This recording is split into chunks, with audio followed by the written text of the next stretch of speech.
As well, Mel, let's start with football. Adelaide coach Matthew Nick says he's excited to begin the season and can't wait to see what youngster Josh Rochelle can produce. The number 6 pick has been a standout in the pre-season, and Nick's told Rowey he'll be a lot of fun to watch. Really pleased to have Josh join us, from the draft. We were really keen on Josh before the draft, and were so pleased when it got to the pick that he was there. He's a quality footballer, so he adds to our side. Former Crows forward Tom Lynch has been picked up by North Melbourne on their supplementary list, while Jared Leonard has also been given a lifeline by St Kilda. Well, Australia's first test against Pakistan has ended in a stalemate in Rawalpindi. Only 14 wickets fell across the 5 days. The home side was none for 252 in their second innings, with both openers reaching unbeaten centuries. The Australian women's side is tracking well at the One-Day World Cup, winning its second match by 7 wickets against Pakistan. To soccer, the Champions League round of 16 is back underway. Liverpool is up against Inter Milan at Anfield, holding a 2-0 lead following the first leg. Bayern Munich and Salzburg are level at 1-1 after their first leg. And Alexander Zverev has been handed a suspended 8-week ban from the ATP Tour for smashing an umpire's chair with his racket in Mexico.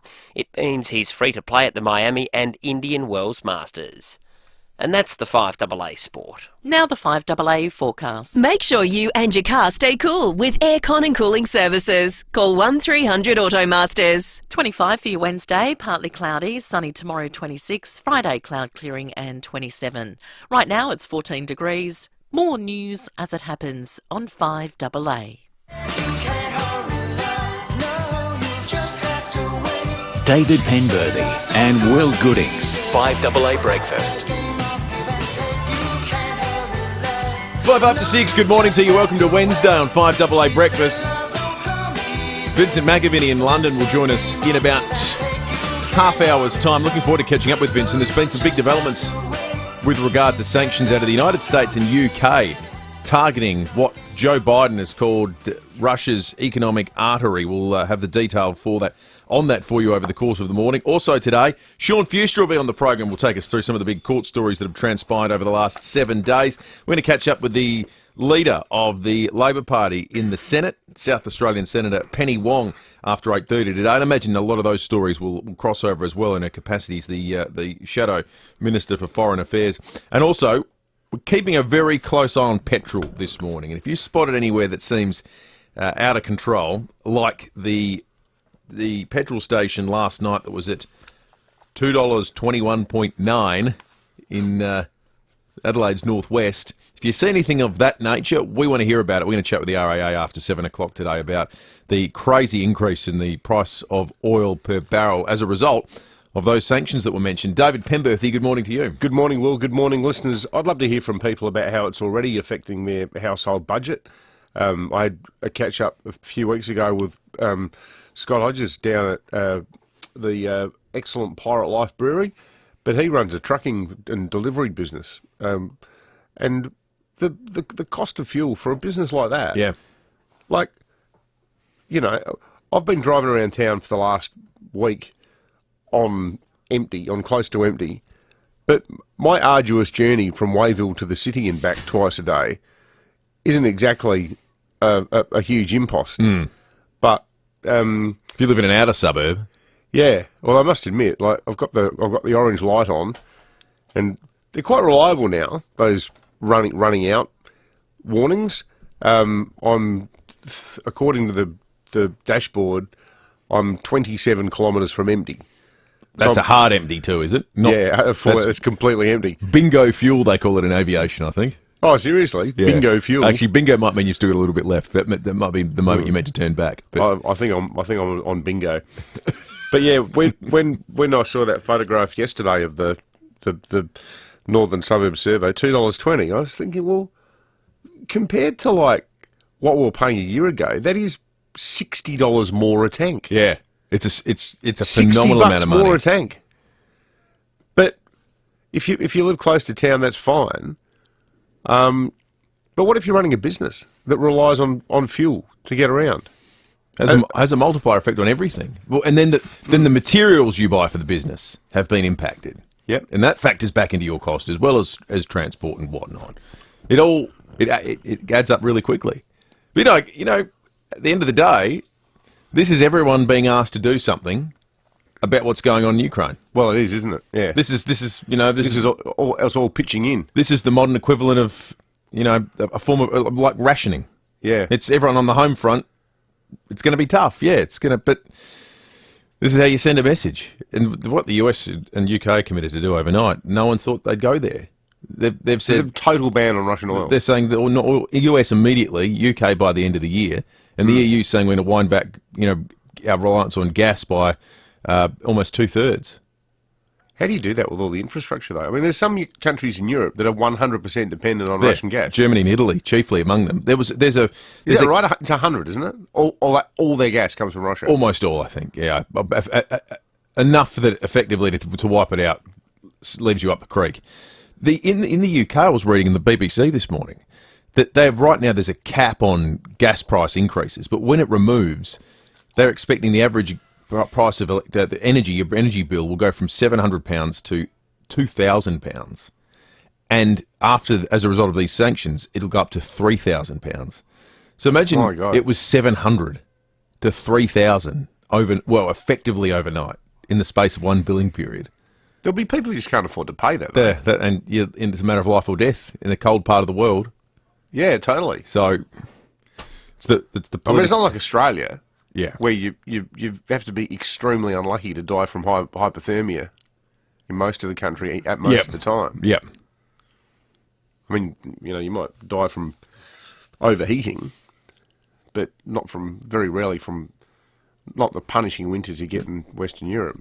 Matt in Salisbury Heights has texted us on the Telstra Storm Mount Barker text line, says it was $2.21 at the Shell Main North Road Parafield on the way to work this morning. $2.21. I downloaded the My RAA app this morning and I was looking around. The majority of places were still in the $1.70s. Maybe high $1.70s, a fair few in the $8.80s, but $2.21 is just an unbelievable jump. And the problem with it is, it makes a bit of sense when you look at what's happened to the price per barrel and the international situation. It's not just one out of the box. It could just be where we land at ultimately. Good. You think so? Now that it's turning up at $2.20, a lot of other surveys are going to have no compunction about following suit. Absolutely. Yeah, if you're in the area, why wouldn't you? Yeah. Keep us across the petrol situation this morning, folks. Telstra Storm Out Barker text line 0480 08 1395, or you can call us on 8223 0000. Now, off the back of a conversation about the bleak winter weathers of weather of Europe, we shouldn't complain too much. But I reckon it was genuinely cool for the first time this year. This morning, it's cool now. I got a little cardigan on here. A little cardigan. Is this a cardigan? Would you call it a cardigan? I would call that a cardigan. Yes. It's more like a hoodie. It's got a hood on it. Okay, a hooded cardigan. Cardigan makes you sound like you're 83 doing your knitting, doesn't it? 14 degrees outside at the moment. So outside of Hobart, which is just 7. So it's already winter in Hobart. With the coolest capital city in Australia this morning. Joe in Hillbank's called in on the fuel situation. Morning, Joe. Hello, Will, David. I'm just heading through to West Lakes at work. Grand Junction Road, the Mansfield Park is $2.21. 200 metres down the road, the Liberty on the right is $1.73. 50 cents a litre difference, effectively. 50 cents, 200 metres, it's 50 cents difference. Wow. Joe, thank you for that. You know what's important about Joe? Now that's 3 different stations at 2.21. When Matt Pantelis tweeted it late last night, there was 1. Yep. So there's 3 already as of this morning that have jumped on board. Gavin in O'Sullivan Beach makes an excellent point on the Telstra Storm Mount Barker text line. These current high fuel prices are going to put the brakes for many people on the caravanning industry, which has been booming for the last 2 years. There you go. That's an interesting point. Another one is the airlines have seen a few people make the point. Airlines have sort of finally emerged from COVID, going, thank God we can return to normal business. Price of fuel cuts massively into profits in the airlining industry as well. That's their hugest cost, isn't it? It's the biggest cost. Yeah. So it'll be interesting to see how that affects interstate and international travel. 13 after 6, we'll get to some of your texts and calls on 8223 0000 shortly, but news headlines are coming up in a moment. Act now, and you could be living right on the doorstep of art, culture, sport, entertainment and fine dining. 88 O'Connell. Construction of this ultimate urban resort begins soon, which means you have limited time to explore the 2-bedroom fully furnished display suite on site. 1, 2 and 3 bedroom apartments are selling fast, so make the time today. Hurry, time won't wait. Take advantage of pre-construction pricing. 88 O'Connell by Commercial and General, proudly delivering South Australian communities for 25 years. We lost Dad to prostate cancer. Breast cancer nearly took Mum away. My little brother is living with leukemia. My pa caught his bowel cancer early. Make your donation as personal as your story. You can target the cancer that's hurt you most with Cancer Council SA. Learn more or donate at cancersa.org.au. You deserve to enjoy doing what you're passionate about. Gardening, for example, or walking to keep fit. So if your body is stopping you from enjoying the life you want, come and see us at SportsMed. Our Stepney Healthcare Hub includes our own hospital, orthopaedic surgeons, doctors, physios and podiatrists, so we can see to your care from diagnosis to rehabilitation all in one place. Easy. Get back to doing what you love. sportsmed.com.au. This is Paula. Paula loves her pool. Nothing beats a refreshing splash in the sun. But Paula has a problem. She gets the gilts having the pump on all day. Well, Paula, save your gilts for walking through the house with wet feet, because NRG Solar gives you electricity guilt-free. Just guilt-free clean pools all day long. Electricity guilt-free with NRG. Dry your feet, Paula. NRGsolar.com.au.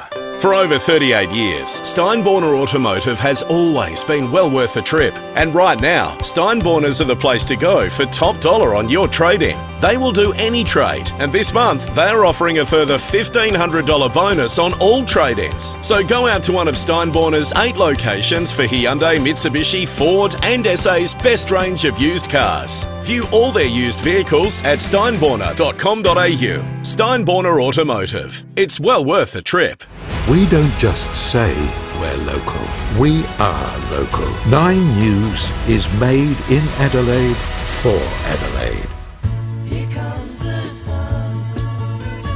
David Penberthy and Will Goodings, 5AA Breakfast. 16 minutes after 6, Stephen and Mount Barker's called in. Morning to you, Stephen. Oh, good morning, gentlemen. How are you? Good, mate. As you mentioned in your intro about fuel prices and affecting people in coming from outer southern and outer northern suburbs, especially, and also the hills, you've got to also realise a lot of those areas are low socioeconomic areas. So those families are getting absolutely smacked with these prices. But yet public transport in those areas is sadly lacking. You've got huge developments around Virginia and whatnot, and the bus that runs out there runs twice a day, the same as what it did back in 1980, 42 years ago.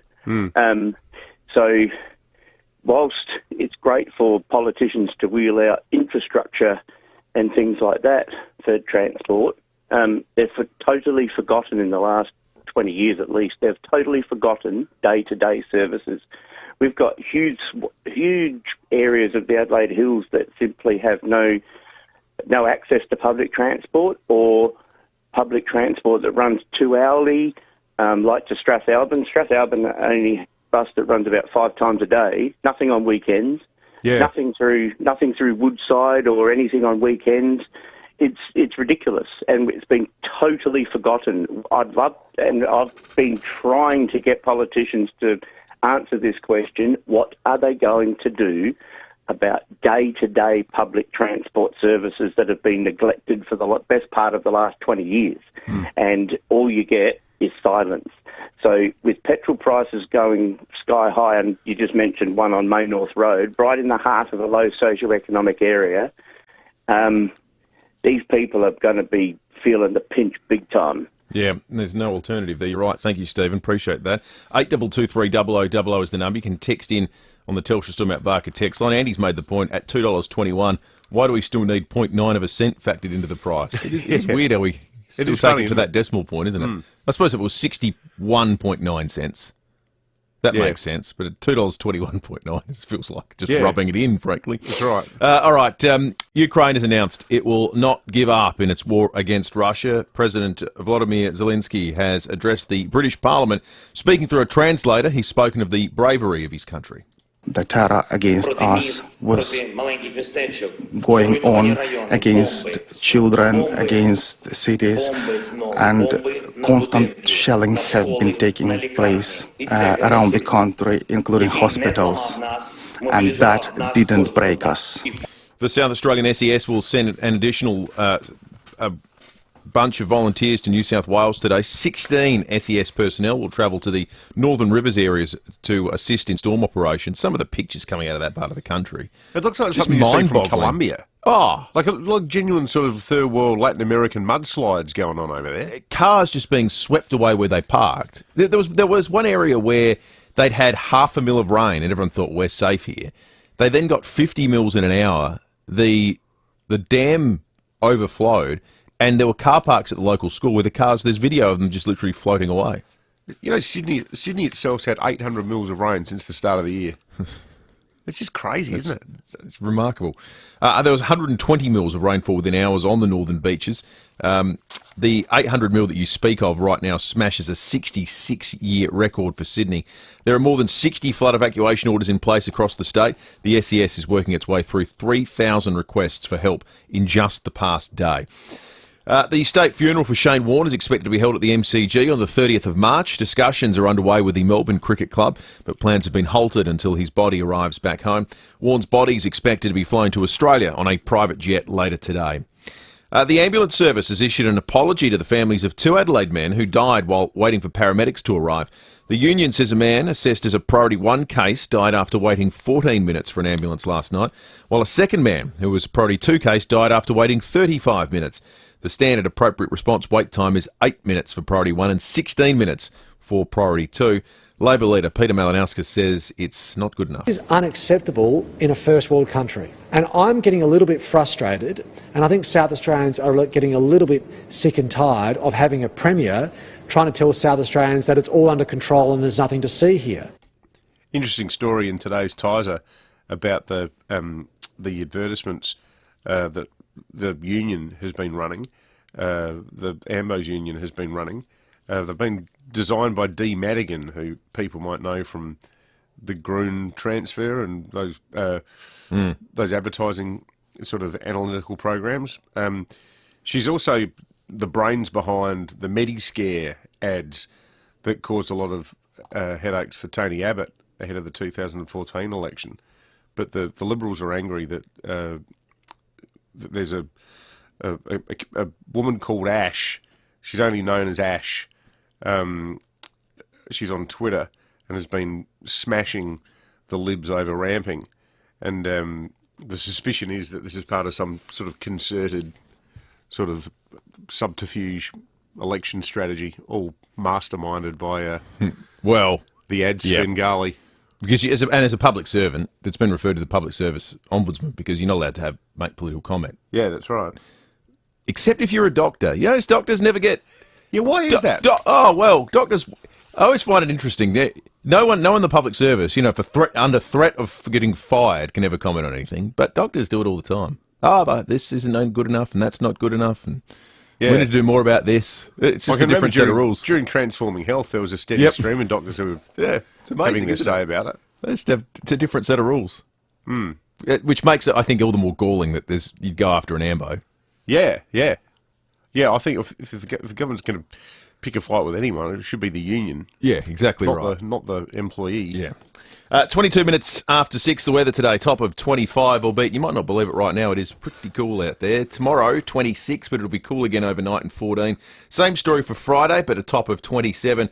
Then the long weekend looks magnificent. Saturday, 29, Sunday, 31, Monday, 34. G'day, it's Mark Bickley. Schools, councils and businesses all all over South Australia choose Leader Computers for very important reasons. Leader is local and exceptional value. No matter what happens, Leader can be on site to fix your problem. No overseas or interstate call centres to deal with. Plus, Leader Computers is a 100% owned and operated South Australian company, offering fast same-day delivery and setup. That's why so many organisations rely on Leader.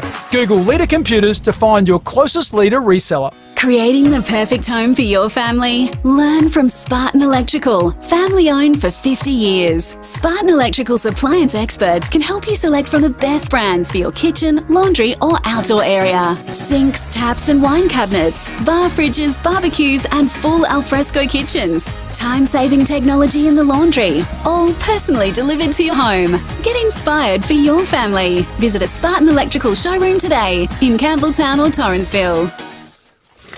Now, here is a very timely announcement. There are loads of benefits that come with being an RAA member. Right now, you'll save 4 cents per litre per day on fuel at EG and Caltex, Woolworths fuel and convenience stores. And frankly, right now, you need to save every cent you can when it comes to fuel. Certainly do. Considering the price of petrol at the moment, that is a huge benefit. Save 4 cents per litre per day on fuel. And there's no minimum spend on additional purchase required either, so you don't have to buy half a dozen chocolate bars. You don't have to load up on chips just to get your 4 cents off per litre. That's right. Just show your My RAA app or flash your RAA card at one of 35 participating stores across SA to save. This offer is only available for a limited time, so make the most of it. Search RAA member benefits for more information. Terms and conditions apply. Have you tried pork sanchoy bao yet? It's so quick and easy. You just fry up some pork mince, break up a lettuce, and pork sanchoy wow. For more dinner winners, just visit pork.com.au and get some pork on your fork. Get ready to meet your muse with the all-new Kia Sportage medium SUV. We unleashed our imagination to give you dominating presence and commanding luxury.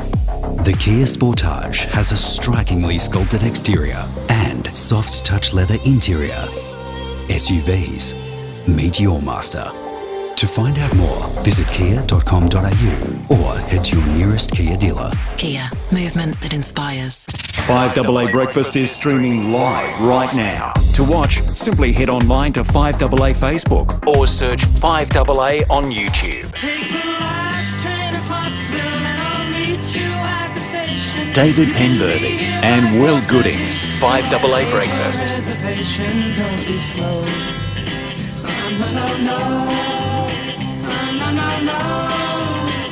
26 minutes after 6, Phil makes a good point on the Telstra Storm Out Barker text line. He says back in 2014 he paid $2.48 for unleaded at Yuendumu, isn't it? Yuendumu, I'm not familiar with it. 300 Ks from Alice.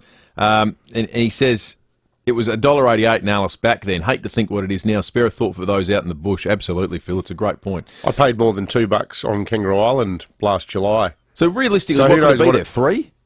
I don't know. Well, we'll give the it was at the Caltex in Kingscote that sells excellent King George Whiting and Gar. We'll give them a ring. We'll give them a ring and find out what petrol's going for. I'm not sure if they're a 24-hour survey, but we'll try to give them a ring. Kingscote Caltex. Good idea. In the meantime, let's turn our attention to sport. Tom Wren in the 5AA Breakfast Studio. All new 2022 Mitsubishi Outlander with 10 years warranty, 10 years cap price servicing at Agostino Mitsubishi. Morning to you, Rennie. Morning, Will. Morning, David.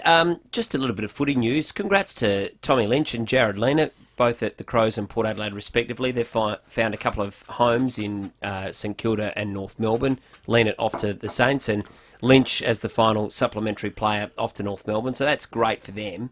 The one thing I wanted to pass by you, and I just wanted to get a bit of a sniff test, if you like, from both of you. You both are pretty good barometers on what's just and, fair. Alexander Zverev, for that outburst in Mexico. Mate. He's received a suspended 8-week suspension, so he's not actually going to miss. And he's also received a $25,000 US fine. Weak as you know what. What would have his purse been for finishing there? That in the first round, I suspect he would have made more money than that fine. I reckon he should have been banned for 6 months minimum. I was just trying to think in terms of, and I know the AFL, and we often are critical of decisions that are made, and will continue to be so because that's the nature of the game that we're in. But That's one thing. You look at Melbourne; they gave up 8 50-metre free kicks, and they're really trying to bring home, the importance of umpire respect. Isn't Toby Green the reference point for this? Yeah. He brushed past an umpire and got, 6 weeks, was it? He brushed past an umpire, and the umpire gave character evidence on his behalf at the tribunal hearing. Yeah. And said he was a really good bloke. It was a total misunderstanding. They spoke after the match, no hard feelings. And he still got rubbed out for that long. And if you compare it to the AFL, if Toby Green or any player took their boots off and threw them in the direction of the umpire, demonstrative, they'd be suspended for the year. Totally. This is the equivalent of, let's remember, that the ump was sitting down. He was in the chair. He had to lift his feet up to avoid being hit. The guy looked actually genuinely scared, and rightly so. This is the equivalent of, say, the umpire is sitting down at quarter time or after the game, and an AFL footy player going and kicking the chair that they're sitting on deliberately for a good minute. Yeah, You'd probably never play AFL again. Yeah, and I actually reckon maybe you shouldn't play AFL again. Tennis is a protection racket for arseholes, isn't it? How many are there? They just... So my microphone's falling apart here. But it is. I know you love it, Tom, and you do the commentary on it, but it's just loathsome. Yeah, I loathsome. I'm inclined to agree. Don't you reckon? Yeah, it just seems to be a resting spot for malcontents. Yeah. Talented, unlikable people. Yeah, really bad people. Often people have been really badly brought up too. Like, they're idiotic, enabling parents who love the fact that from an early age their child was completely objectionable. It was weak, wasn't it? Did everything they could to encourage them to keep on that path. And then there's no positive reinforcement from the organisation. If on the other end you act like this on the court, and the response is, well, look, wasn't great, but don't do it again. They could have sent a message here, couldn't they? They should have sent a message. And Totally. They could have, and they didn't. Totally. If you're looking for an omen bet, just as I let you go, boys, today Shane Warne was a part owner in a horse that's running at Ipswich, race 2. It's called Sacred Oath. I think the cat's out of the bag, though. It's $1.50. So everyone's on it. Everyone's on it. I think it's a decent horse. Is this its maiden run? No, it's run second before. Yeah, right. But it's trying to win a maiden race. So race 2 today, number 7. Gamble responsibly.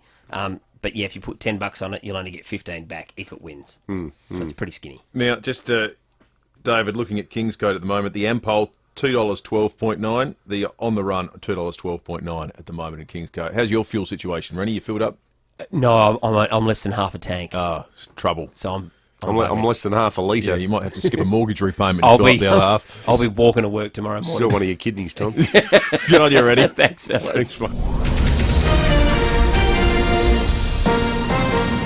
This is Adelaide's 5AA. Partly cloudy, 25 today with the 6:30 news. I'm Mel Usher. Had a bingle driving to work? Contact Premier Panel Services at premierpanel.com.au. Well, the petrol price hike has come quicker than expected. It's up over $2.20 a litre for unleaded at certain service stations today.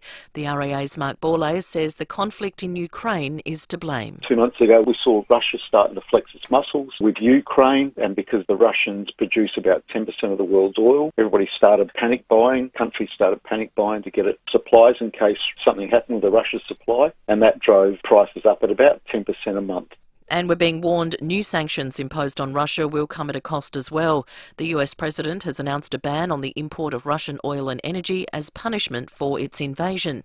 Joe Biden says the cost of fuel in America has risen 75 cents a litre since the start of the invasion. With this action, it's going to go up further. I'm going to do everything I can to minimize Putin's price hike here at home. In coordination with our partners, we've already announced that we're releasing 60 million barrels of oil from our joint oil reserves. Half of that, 30 million, is coming from the United States.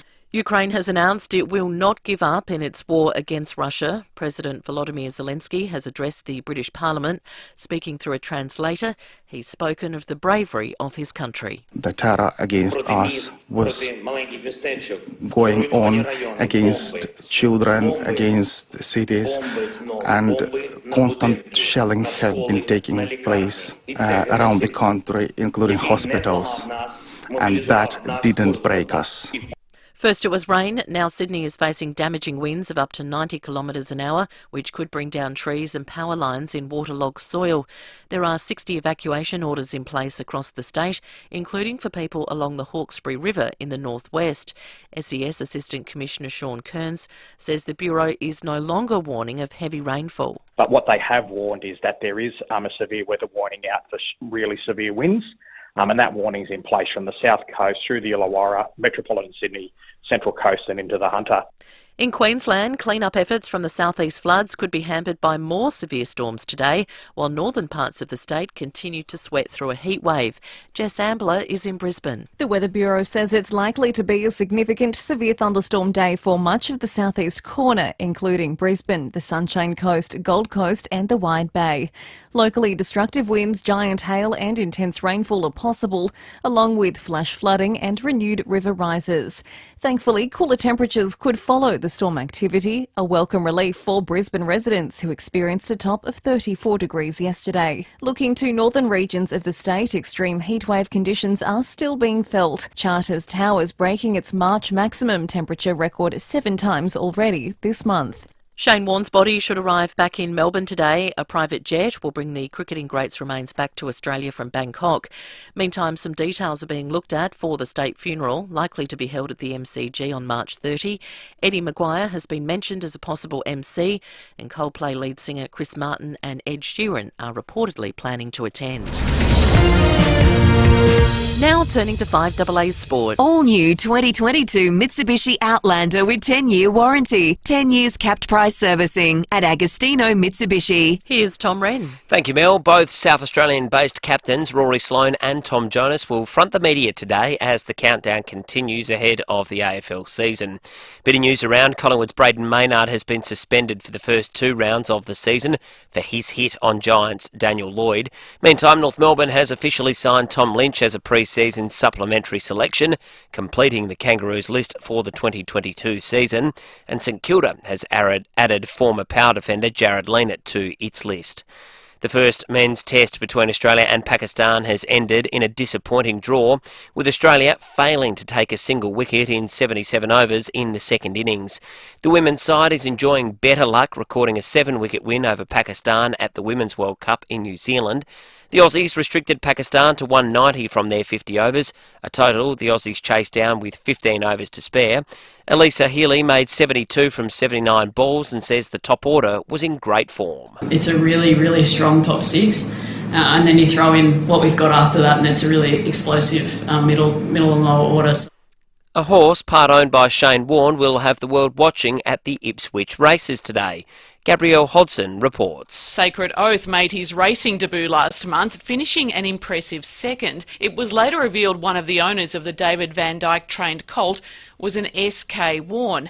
Today, the New Zealand 3-year-old will be in race 6 at Ipswich, carrying 56 kilos, with jockey Ryan Maloney wearing a black armband to remember the cricketing great. Sentimental punters are predicted to remember him too. When Rod Marsh passed away last week, News Corp says a horse called Marsh Lily all of a sudden got very short odds.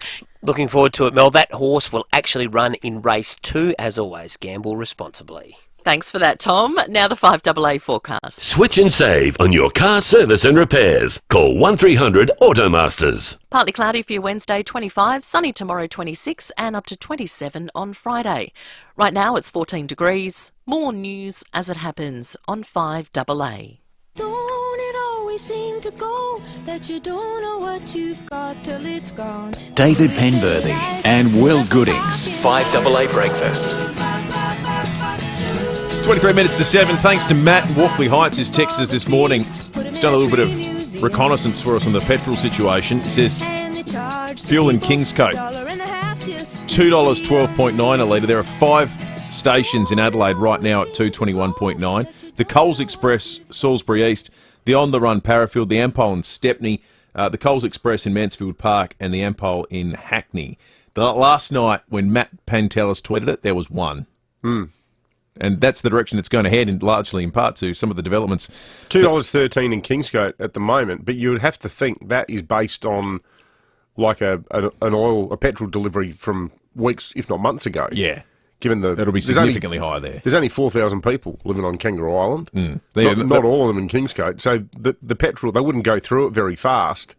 The next shipment, the KI, and the next shipment to towns like Yuendumu and that's going to be where it gets really hairy for people living in the bush. Yeah, that's right. Because to this point in time, changes in the price of oil per barrel have been about speculation, supply.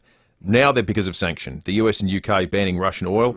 The EU reducing its reliance on Russian gas. It's the subject of some of Vincent McAviney's reporting, our man in London. Vincent, good morning to you. Good morning.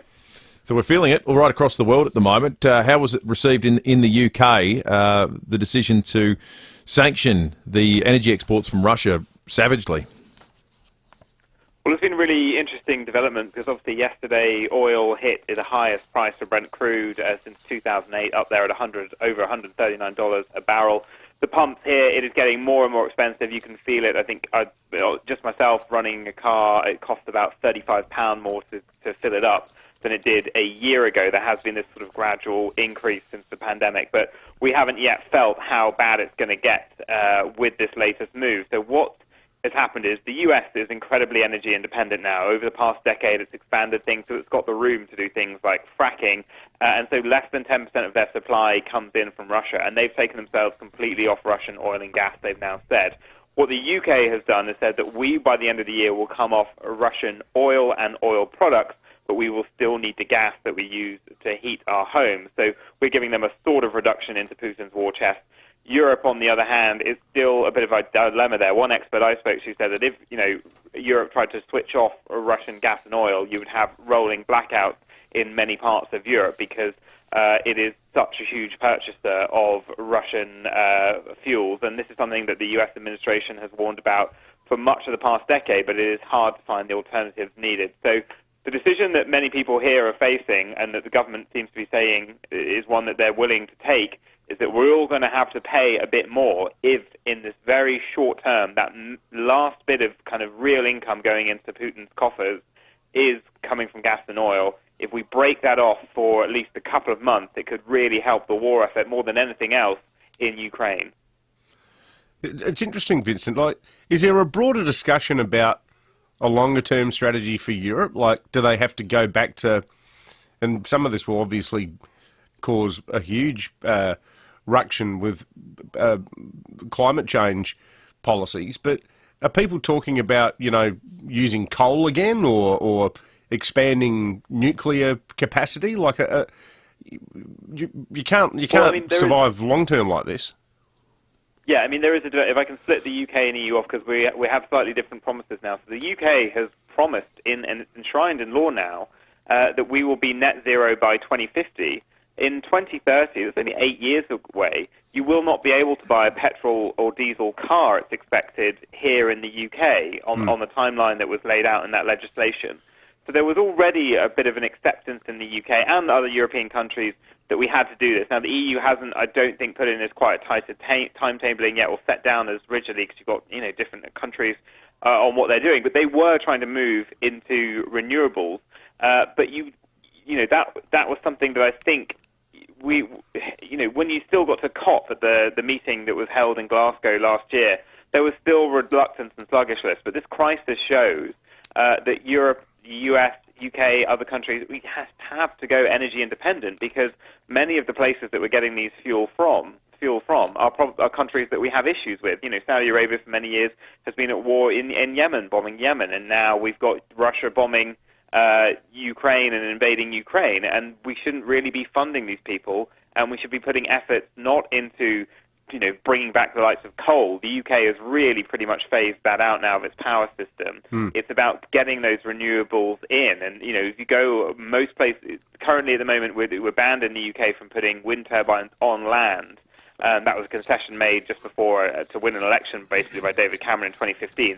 But there are some about. But most of the coast now in the UK have wind turbines out to sea. But the question is, in the short term, does Europe need to re-embrace nuclear? Is that something that needs to be done? If you count that as being a renewable fuel, which some people do, some people argue it isn't, it is going to be, it's going to propel the speed, I think, of development of renewables on this continent incredibly quickly. But in the short term, they still don't want to be in a situation where European economies are, having rolling blackouts going back to what Britain had in the 1970s, where you had, a shorter working week because of problems in the fuel system.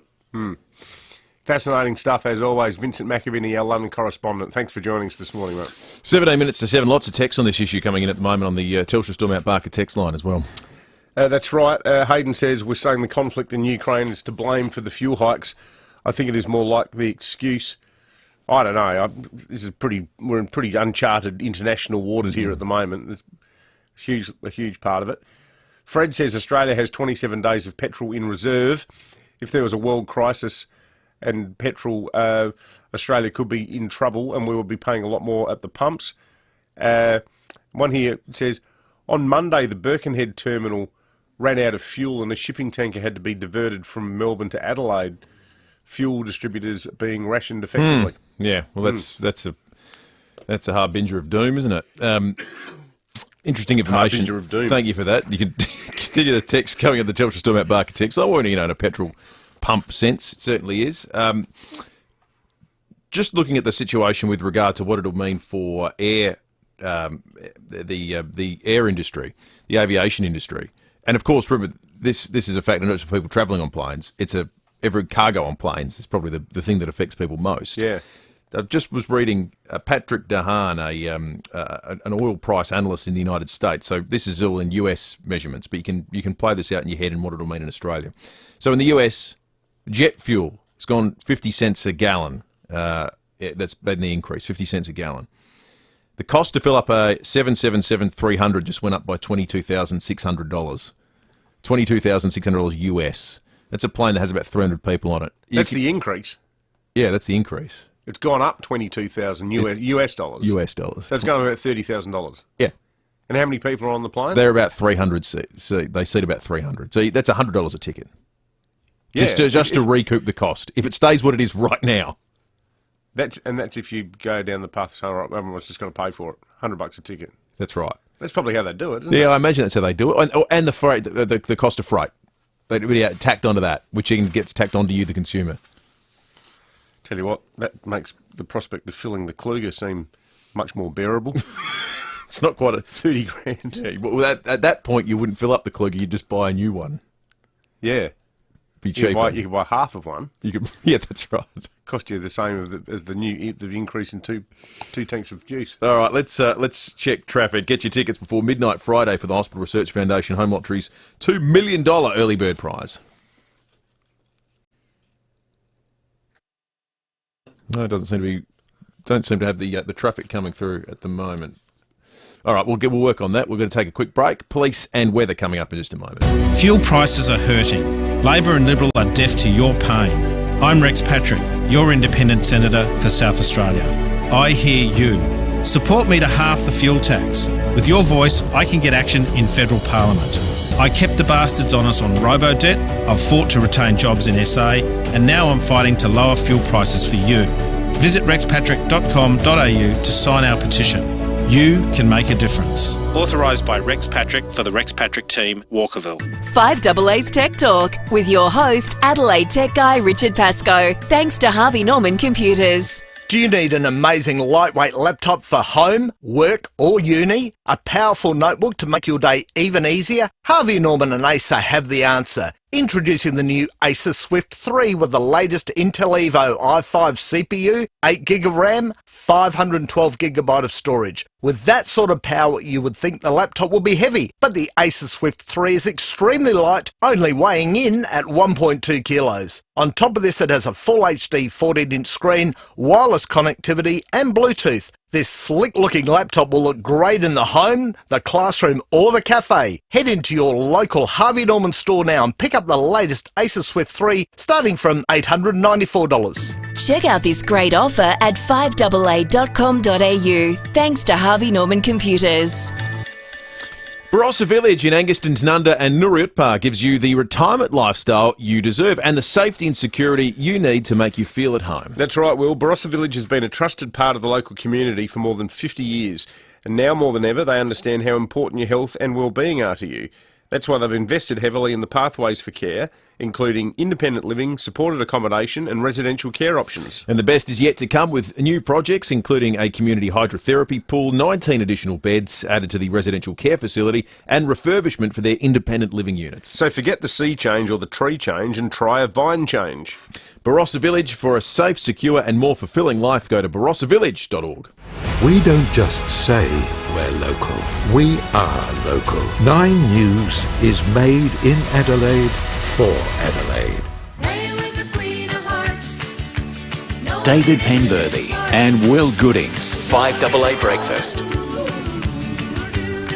12 to 7, I think we've found the gremlin in the machine. So let's check traffic now. Get your tickets before midnight Friday for the Hospital Research Foundation Home Lottery's $2 million early bird prize. Morning, Will. Jeff's Cross got a burst Watermain Bridge Road near South. Terrace speeds reduced for outbound. Theberton, look out for road plates. They're causing a hazard this morning. Support Road near George Streets. And O'Halloran Hill, got some works there. Majors Road near the Southern Expressway. It's affecting both directions. Speeds down to 40 at the moment. It does get pretty busy throughout the morning.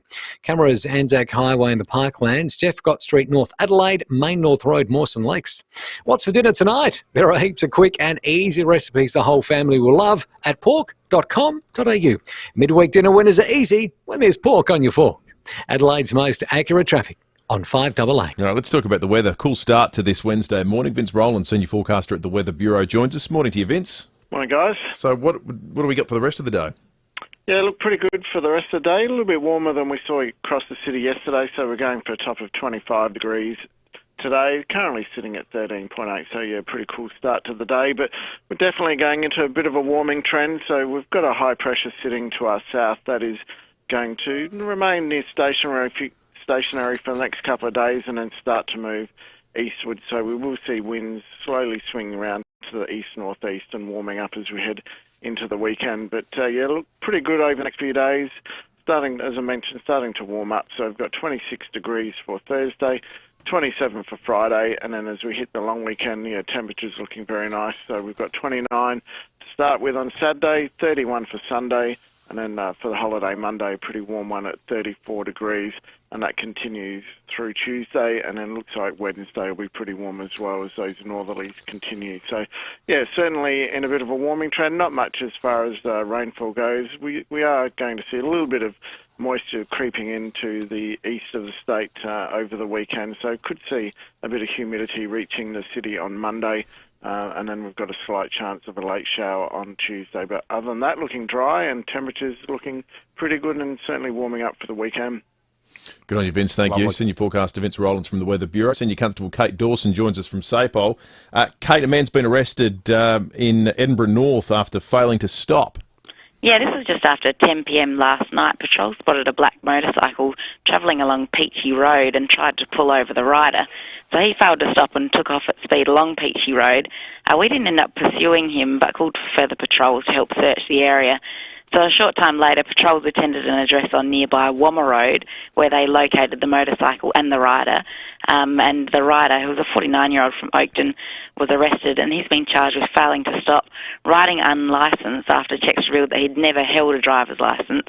And he was bailed to appear in the Elizabeth Magistrates Court at a later date, and his motorcycle was also impounded. So that was a good arrest by patrols out north. Kate, we had a great time interviewing the head of the dog squad a couple of weeks ago after the heroics of PC Judge and, was it PC Storm? PD Storm. Tell us about PD Stoic. He's had a blinder overnight. Yeah, they're all such great dogs down there. Yeah, this occurred this morning about 4:15. Police were called to a service station on Anzac Highway in Plympton after a man carrying an axe walked into the courtyard area. So the quick-thinking attendant locked the doors so the man couldn't enter, and he walked up to the glass doors and was knocking for a little while but failed to be let in for some reason. So he then gave up and ran off along Marion Road with his axe. So patrols converged on the area, and PD Stoic this time and his handler were sent in to search. Stoic quickly located and arrested the 43-year-old Plympton man hiding in the front yard of a premises along Marion Road and placed him under arrest. So he's been charged with disorderly behaviour and carrying an offensive weapon, and he'll appear in court at a later date. So another good arrest by the dog squad there. Did you, correct me if I'm wrong, Kate, did you work for a while with the dog squad? No, I went down and did a couple of days, well, you know, the silly work experience kid and had a great time. But, yeah, it's such a good section, so interesting. And all the dogs and handlers, they all love their jobs and, yeah, they're so good at what they do. They're such an asset to SAPOL. So, yeah, really good area. Absolutely. Good stuff, Kate. Thank you for that. Thanks, guys. Senior Constable Kate Dawson from SAPOL. Big thanks to Jeff, who's let us know that the fuel price at the Shell on OG Road, $1.74.9. That's almost 50 cents a litre cheaper than you'll get it at least 5 other petrol stations right now, right across Adelaide. Thank you for that. We're going to keep an eye on petrol right throughout the morning, and if you see it, but either cheap or super expensive anywhere, do let us know, 8223 0000, or text us on the Telstra Stormate Parker text line. Hello, Frank Walker from National Tiles. National Tiles has a dedicated team of experts in our market-leading commercial division. If you're an architect, developer, builder or tiler looking for expert product knowledge on tiles, adhesives and grouts, National Tiles has your answers. Not to mention our unbeatable project pricing to ensure your jobs come in on budget every time. So call National Tiles for an appointment with one of our commercial experts now. At Hearing Australia, we make hearing easy. That's our promise. Whoever you are and whatever your hearing needs, we take the guesswork out of finding the right hearing solution for you. With an extensive range of devices to suit any budget and the option to try before you buy for 14 days. Hearing Australia, celebrating 75 years. Call 134-HEAR, that's 134-432, or go to hearing.com.au. Conditions apply under the Australian Government Hearing Services Program.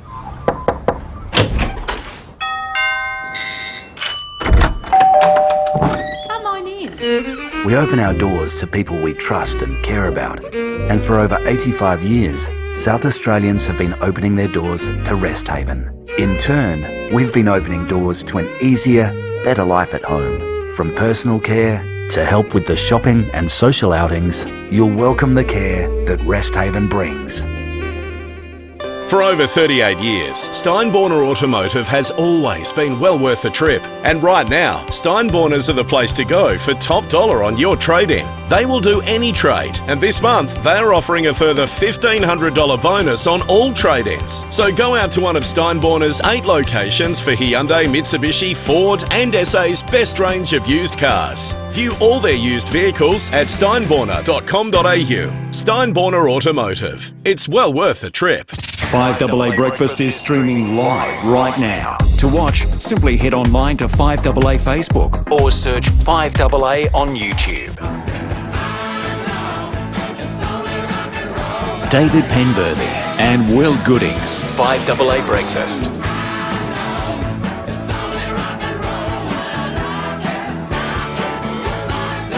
5 to 7. Chatting with that producer Sam in the break just a moment ago.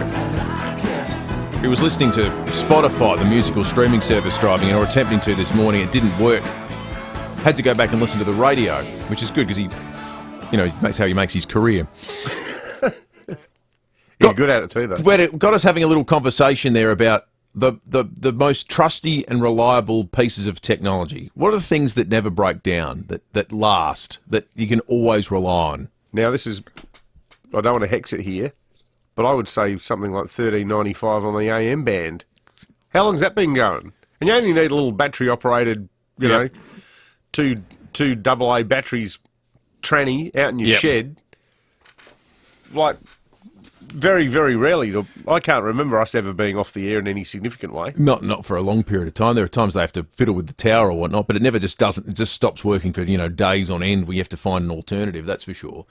8223 0000. Give us you can send us a text to on the Telstra Stormate Parker text line. I reckon we have a wheelbarrow that, and I reckon everyone's got one, that has just been passed down the generations. Because once upon a time, was it your dad? That was on Alison's side. Yeah, right. Was it her grandparents or her parents? I think her father had it, and it came. They got it from their parents, and it will. In fact, if it could fit enough people, you could cower underneath in a nuclear blast. Because there's an yeah, I should have said that so lightly, shouldn't I? Exactly. People might get ideas and come around. There's an era of tool that fits into this category, I reckon. There's sort of a generation of tool that was made probably about somewhere between 50 and 90 years ago, that they're all still around, I'm convinced. Well, have you ever seen those beautiful old handmade saws? Yep. That have got those awesome timber handles where the handle is in two pieces and it's like screwed on with like brass screws.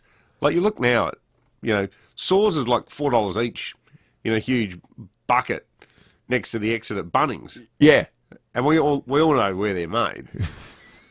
They're almost like a disposable item now. Totally. The art of sharpening a saw is largely why would you? dead. You just go and buy another one for $4 or whatever they cost. I mean, my obvious go-to one on questions like this is vinyl. Yeah. It doesn't matter if the internet's working or not. You plug your record player into the amp and you have two speakers plugged into the amp and you put the record on. Works every time. Does work every time. Oh, I've snapped the needle before. Have you? Yeah. It's old and worn and needed to be replaced. Some zany Driller Jet Armstrong style dancing. I like to remix at home. Yeah, that's right. MC Goodings. So, technologies that stand the test of time or things that made to last, 8223 you can text us on the Telstra Storm Out Barker text line. Everyone's talking about petrol this morning, though. That's the big conversation point, so you might like to jump into that as well. David from Brighton says, where's OPEC in all of this? They always seem to be able to increase or decrease production at a whim in order to manipulate price. Seems to me like our friends in the Middle East are sitting back and licking their lips as prices for the unaffected oil soars. The United States, Joe Biden actually said to Saudi Arabia, can you increase production to make up for the shortfall? They sort of went, Doesn't sound like it's going to happen. And from their perspective, well, why? What they've got suddenly going to be worth a lot. There's another version of this that will benefit Australia in the potentially coming years, and it's for quite sad reasons, but it's the reality. Someone mentioned it. Andrew said, I think it was Andrew said, texted in before saying, well, don't we produce a lot of gas here? Can't we export it? Yes, the price will go up. Yes, it'll be a boon for the industry here in Australia. Could be a boon for South Australia. Could be a boon for South Australia. The other one is food production. Ukraine, Russia, huge producers of food, grain throughout Europe. There's going to be a hit to that either by sanction or due to the fact that the Ukraine has been scorched. Australia will benefit from that. There's a couple of industries that stand to benefit massively in the near term from what's a pretty horrible situation, that's for sure. 7 o'clock, we'll bring up to speed with the latest developments on that in just a moment. Petrol as well. We're going to speak with Mark Borlace from the RAA. And the floods in New South Wales, it just continues, and the area affected continues to grow. There's concerns for what's going to take place today as well. We'll get you across it right after 7 o'clock. Online, on DAB Digital Radio, and on 1395 AM. Talking Adelaide. This is Adelaide's 5AA.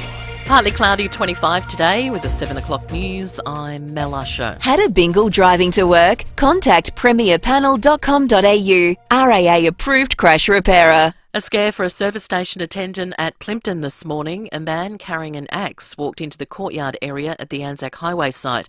The worker locked the doors and called police. After knocking on the doors but unable to enter the servo, the man gave up and ran off along Marion Road. Senior Constable Kate Dawson says patrols and PD Stoic converged on the area. Stoic quickly located and arrested the 43-year-old Plympton man hiding in the front yard of a premises along Marion Road and placed him under arrest. So he's been charged with disorderly behaviour and carrying an offensive weapon, and he'll appear in court at a later date. The Prime Minister is travelling to flood-affected parts of northern New South Wales after being released from COVID isolation. Scott Morrison will be armed with new funding support for long-term reconstruction and recovery efforts. Labor leader Anthony Albanese will also visit affected communities tomorrow. The US will ban the importation of Russian oil and gas as part of the latest economic sanctions imposed on the country for its invasion of Ukraine. The move threatens to hurt Western economies as it could further shake global energy markets and cause petrol prices to soar. Sanctions campaigner Bill Browder says the economic sanctions imposed so far are the most significant in modern history. 8% of US oil comes from Russia, so it's pretty significant. It's not a knockout punch, but it's definitely it connects with his jaw pretty well. The price of petrol has already skyrocketed across Adelaide, with the cost of unleaded hitting the record high of $2.21 per litre, but not every service station has hiked up the cost yet. It is still averaging around $1.81. The Ukrainian president has addressed British MPs in the wake of the Russian invasion. UK correspondent Brett McLeod has more. Vladimir Zelensky echoed the words of another wartime leader, Winston Churchill, in the same place when he told British MPs, "We will fight until the end, at sea, in the air." He thanked Boris Johnson for Britain's support. As Ukraine fights a war, he said, that we didn't start and we didn't want. It's the first time a foreign leader has directly addressed MPs in the House of Commons. Everyone in the packed chamber rose to applaud him. The state funeral for Shane Warne is expected to be held at the MCG on the 30th of March. Discussions are underway with the Melbourne Cricket Club, but plans have been halted until his body arrives back home. That's expected to be today. The processing has taken longer than expected in Bangkok. And the wraps came off Apple's latest offerings this morning. They've announced a low-cost iPhone SE with 5G and a faster chip, which will be available from March 18, and a new iPad Air, which will get the same chip as the Pro version. Now turning to 5AA Sport. All new 2022 Mitsubishi Outlander with 10-year warranty. 10 years capped price servicing at Agostino Mitsubishi. Here's Tom Wren. Thank you, Mel. Adelaide coach Matthew Nicks wants his team to play aggressively and take the game on this season. He didn't want to put a number on the amount of wins he expects in 2022, but he's told Rowey he wants his players to inspire the fans. We play an aggressive style of footy. We want to play an entertaining brand for our fans. And look, I think a lot of football fans and people who get to games, they want to see a contest. They want to see players crashing in. They want to see an intensity about their group where they know their group's having a crack. Well, that's the DNA we talk about. The Crows host Fremantle in round 1 next Sunday. Well, North Melbourne development coach Tom Lynch has signed a rookie contract ahead of today's list lodgement deadline for the 2022 season. The 31-year-old, who previously played 164 AFL games across 12 seasons for the Crows and Saints, adds depth to the Kangaroos' forward stocks. Meantime, Collingwood has failed to convince the AFL Tribunal jury that Braden Maynard's hit on the Giants' Daniel Lloyd was a legitimate football action. The Magpies denied the hit was careless, claiming Maynard took reasonable steps to uphold a duty of care for his opponent, who suffered a concussion. Their submission, though, was rejected, and Maynard will miss Collingwood's first 2 matches of the season against St Kilda and the Crows. Well, Australia has failed to take a single wicket in 77 overs on the final day of the first test against Pakistan. Abdullah Shafiq and Imam ul Haq both made centuries as the match in Rawalpindi ended in a draw. And European Champions League action has resumed again this morning, with Liverpool currently locked at 0-0 against Inter Milan. It's about half hour into that contest. The Reds, though, will be content with a draw after winning the first leg in that tie 2-0. One other match on this morning, and Bayern Munich is smashing Salzburg, now 4-0. And that's the 5AA Sport. Now checking 5AA traffic. Get your tickets before midnight Friday for the Hospital Research Foundation Home Lottery's $2 million early bird prize. Croydon Park got a smash on the north-south motorway near South Road. Jeps Cross, burst water main there. That's Bridge Road near South. Terrascott speeds reduced for outbound at the moment. Keep that in mind if you're heading that way. And Darlington works on the Flagstaff Road upgrade continue near the South Road intersection. That gets pretty slow throughout the morning too. A few cameras about. The Parade, Norwood, South Terrace in the city. Waterloo Corner Road, Burton. Whatever your project, remember, dial before you dig. It's the essential first step of safe excavation. Lodge your free inquiry at 1100.com.au. Adelaide's most accurate traffic on 5AA. Now the 5AA forecast. Make sure you and your car stay cool with aircon and cooling services. Call 1300 Automasters. 25 and partly cloudy today. Sunny tomorrow, 26. Friday, cloud clearing and 27. Right now it's 14 degrees. More news as it happens on 5AA. David Penberthy and Will Goodings, 5AA Breakfast.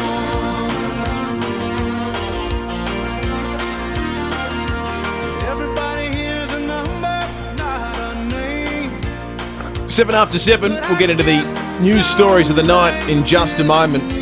We're talking about tools and technology that last the test of time this morning. Neil in Blakeview's called in. Morning to you, Neil. Good morning, David. Good morning, Will. How are we today? Good, thanks, mate. Just to add to your story, David, about the saw with the wooden handle, in my tool shed at home, I have a tool which is used to offset the teeth on those saws. Oh, really? Yeah. shaped a bit like a trigger, and it's got a little knob on it. You measure out how many teeth per inch, and then you go along and you offset every second tooth on your saw. Do you still use it, Neil? I do occasionally, but I reckon it's my dad's. I think it's my grandfather's, and I'm 62, so it's a fair age. Oh, it's probably worth a bit of money. It sounds like an absolute work of art.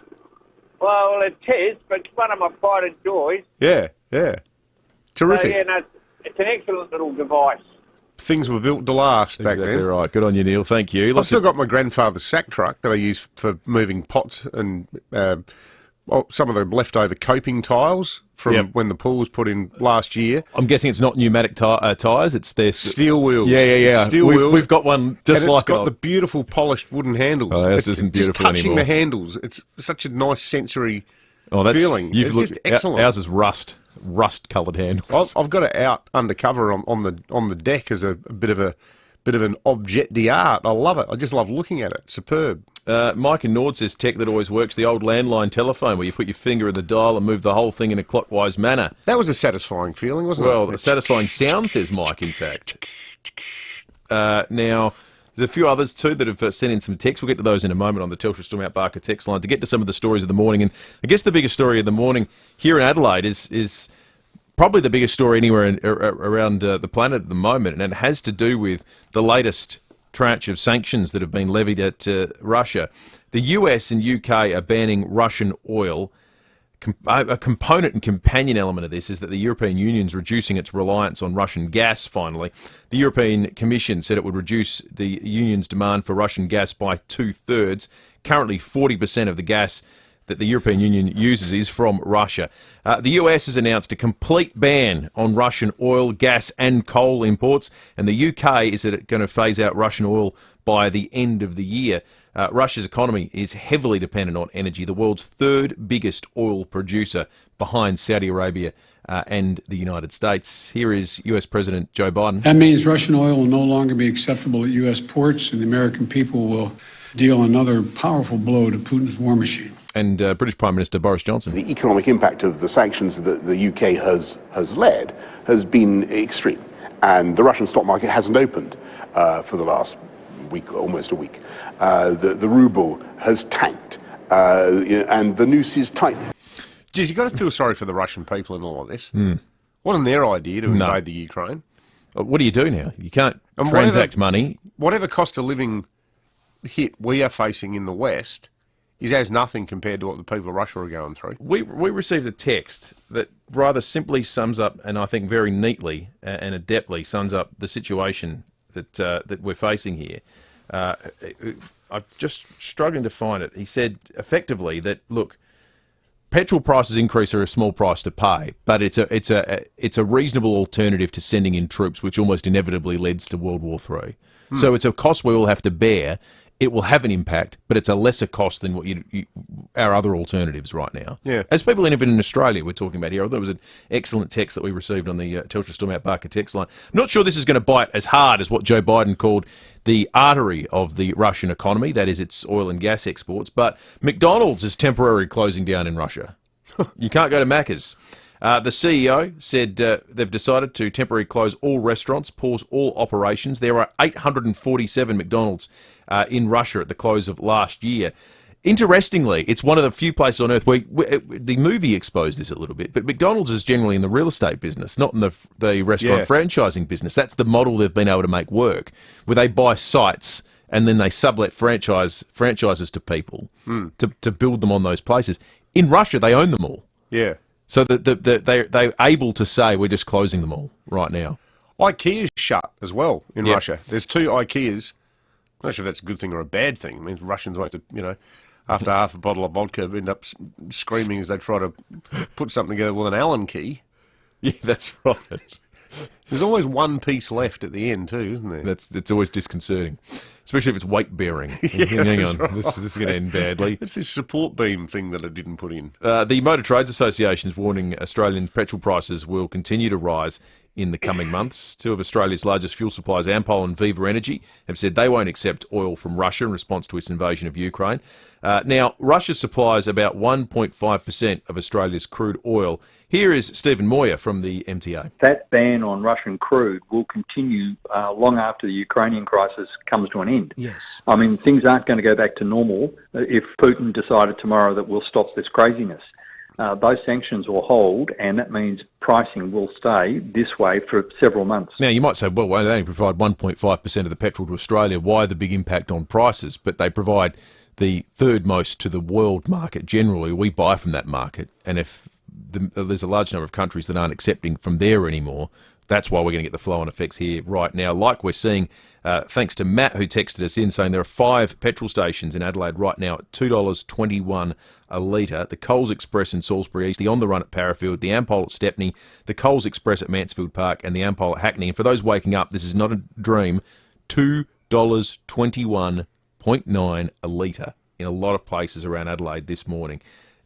Which is, as we've been discussing over the course of the morning, going to have massive effects on people's hip pockets, but indeed a range of other industries that are in the rely on transport to truck things around. Craig in Golden Grove makes that point. He says, as we all know, fuel is at the point of ridiculous, and the impost on a family of around $60 per fill certainly hits hard. In this environment, hopefully the RBA will hold interest rates. The bigger weekly cost will be the grocery bill. Each truck fill is up by an average of $250. Good on you, Putin, for stuffing the global economy. Quite a few people making the point about fuel excise. Andrew in Rosedale says, why do we have to bear the cost? The government enact the sanctions. They can suck it up by removing the fuel excise. And one here on a completely different topic. Festa here. G'day, Festa. I saw the brilliant Ice House last night. I love that chat we did last week with Ivor Davies. They were amazing.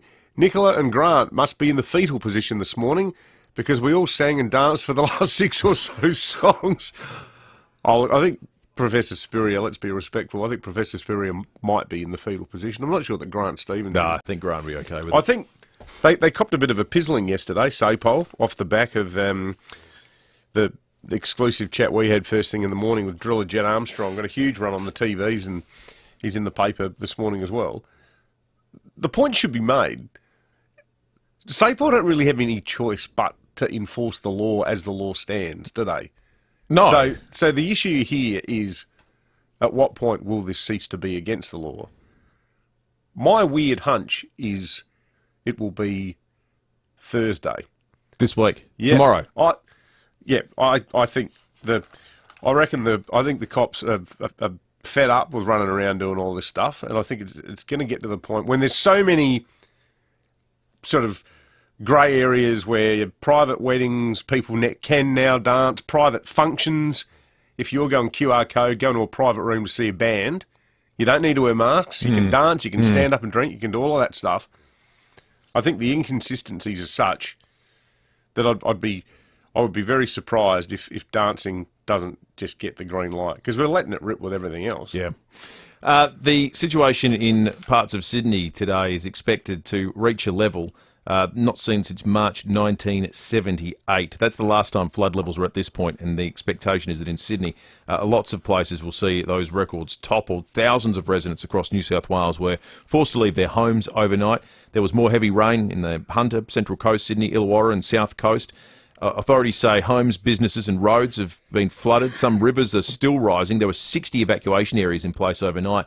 And you look at the New South Wales Bureau tweet, ominously full of capitals this morning.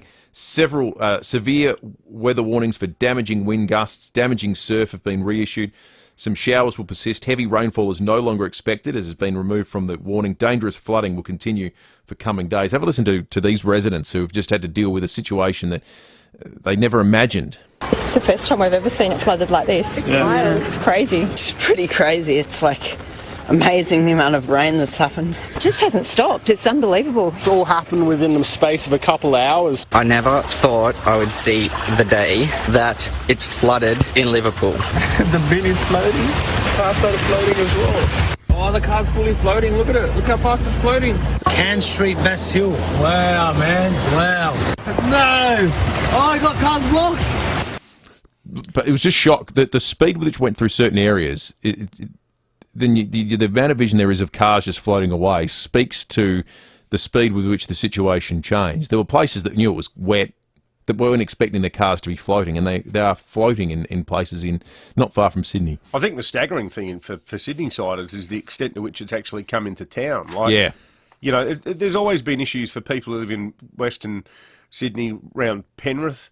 A lot of suburbs there that are on the banks of the Nepean River, which has a history of flooding. So too with the Hawkesbury, which is along the beautiful northern stretch, all the suburbs sort of up round Hornsby Way. But Manly flooded yesterday. The Manly Dam, which is a small dam, but the water had nowhere to go. It overflowed. Yeah. And everyone who's been to Manly knows it's only a short stroll over the water from the CBD. Yeah.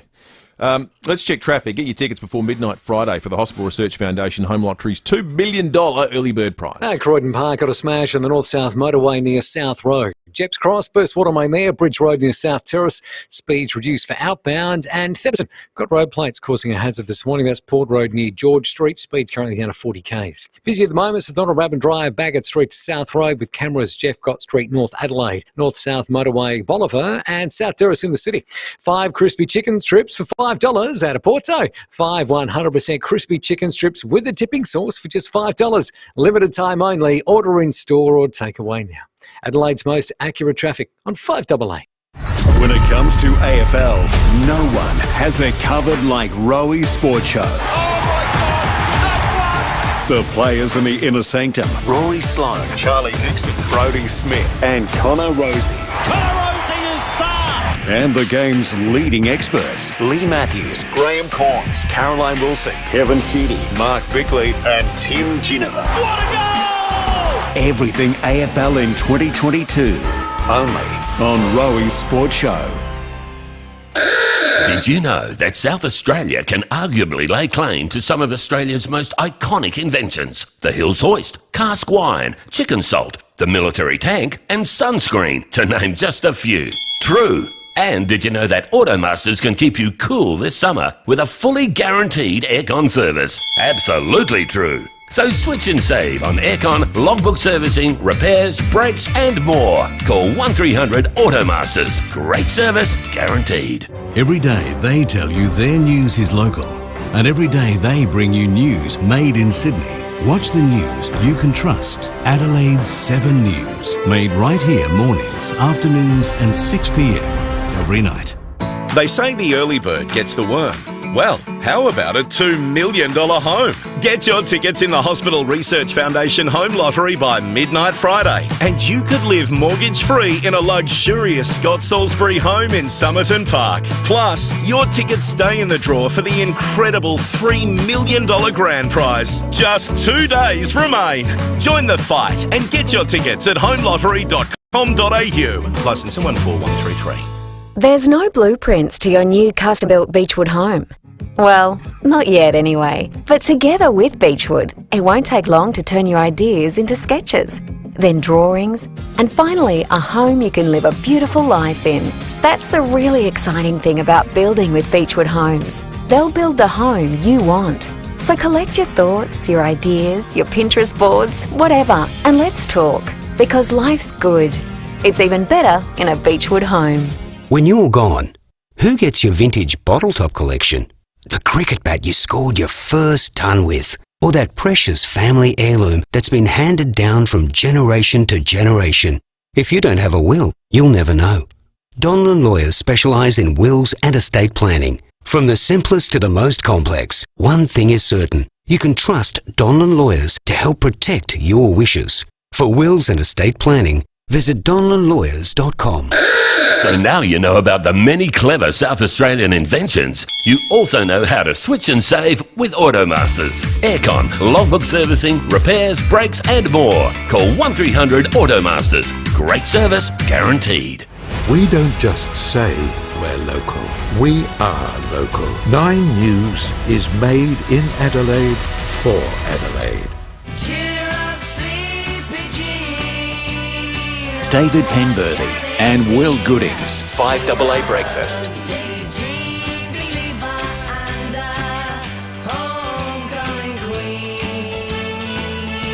22 minutes after 7. Just looking at the online right now, price of oil. Just looking back at the charts of how things have changed in a matter of really 12 to 16 weeks. If you look at oilprice.com right now, you can see West Texas crude trading for about $128.37 a barrel. If you go back to December, let's say December 1. That's a reasonable date to pick. If you go back to December 1, it was about $65 a barrel. It got up to, on January 1, 76. On February 1, we were about 88. Now 128. It is a short period of time. It's effectively doubled. And that's where it all starts, the petrol journey. Mark Borlase is our fuel expert from the RAA and joins us now. Mark, what do you say at a time like this? Yeah, look, it is uncertain times. So what happens is Russia produces about 10% of the world's oil. So when that gets pulled out of the market, then you've still got the same demand, and demand's been increasing actually since we come out of COVID and airlines and that are flying. You have this mismatch that you get the sort of prices we've got now. So at about $85 a barrel, there are some oil fields around the world that become viable again. So the shale oil out of America, and we know the Saudis have started to crank up some of their production to fulfil the gap left by the Russians. But it's part of it is watching to see now how that demand is met with the extra supply that comes out and whether it can stabilise the fuel prices. But yeah, you're right. We've got, I think it's leaving Birkenhead now at about $1.79 a litre, so that's a wholesale price. And we've seen some service stations trying to spike it to $1.22 this morning. They've had a couple of goes at that on previous cycles where, a handful or a dozen of them have gone up and haven't been able to sustain it. So hopefully that's the case now. But if your listeners are out there, anything that's around $1.75, $1.79, anything under $1.80, I'll be putting your indicator on and filling up right now.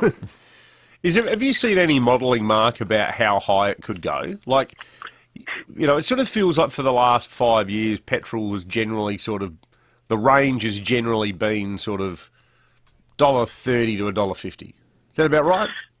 Yeah, well, look, if we go back and do a little potted history, so before COVID, we were around about $70, $75 a barrel.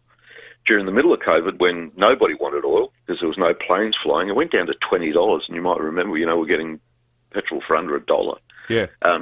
But we've had this, as COVID demand has come back up, it's been gradually increasing over the last 15 months, but in the last 3 months it's been going up by about 10% a month. And so there's a couple of things that happen. Obviously, demand starts to drop after a while because airlines become unproductive. They can't afford to pass it on ticket fares, and people stop buying tickets. People, stop using their car for a while and find other alternatives, especially during COVID where there's a greater chance to work from home. Yeah. So it becomes a very dynamic sort of market. And also you have this inflationary pressure, basically the cost of diesel, etc., just flows into, every courier that's got to deliver something. They can't sustain these sort of costs. They've got to pass them on. So that feeds into the cost of everything you buy. So it's a curious, not curious, but it's an interesting time right now. And we've been through this before when we've had oil crises and that.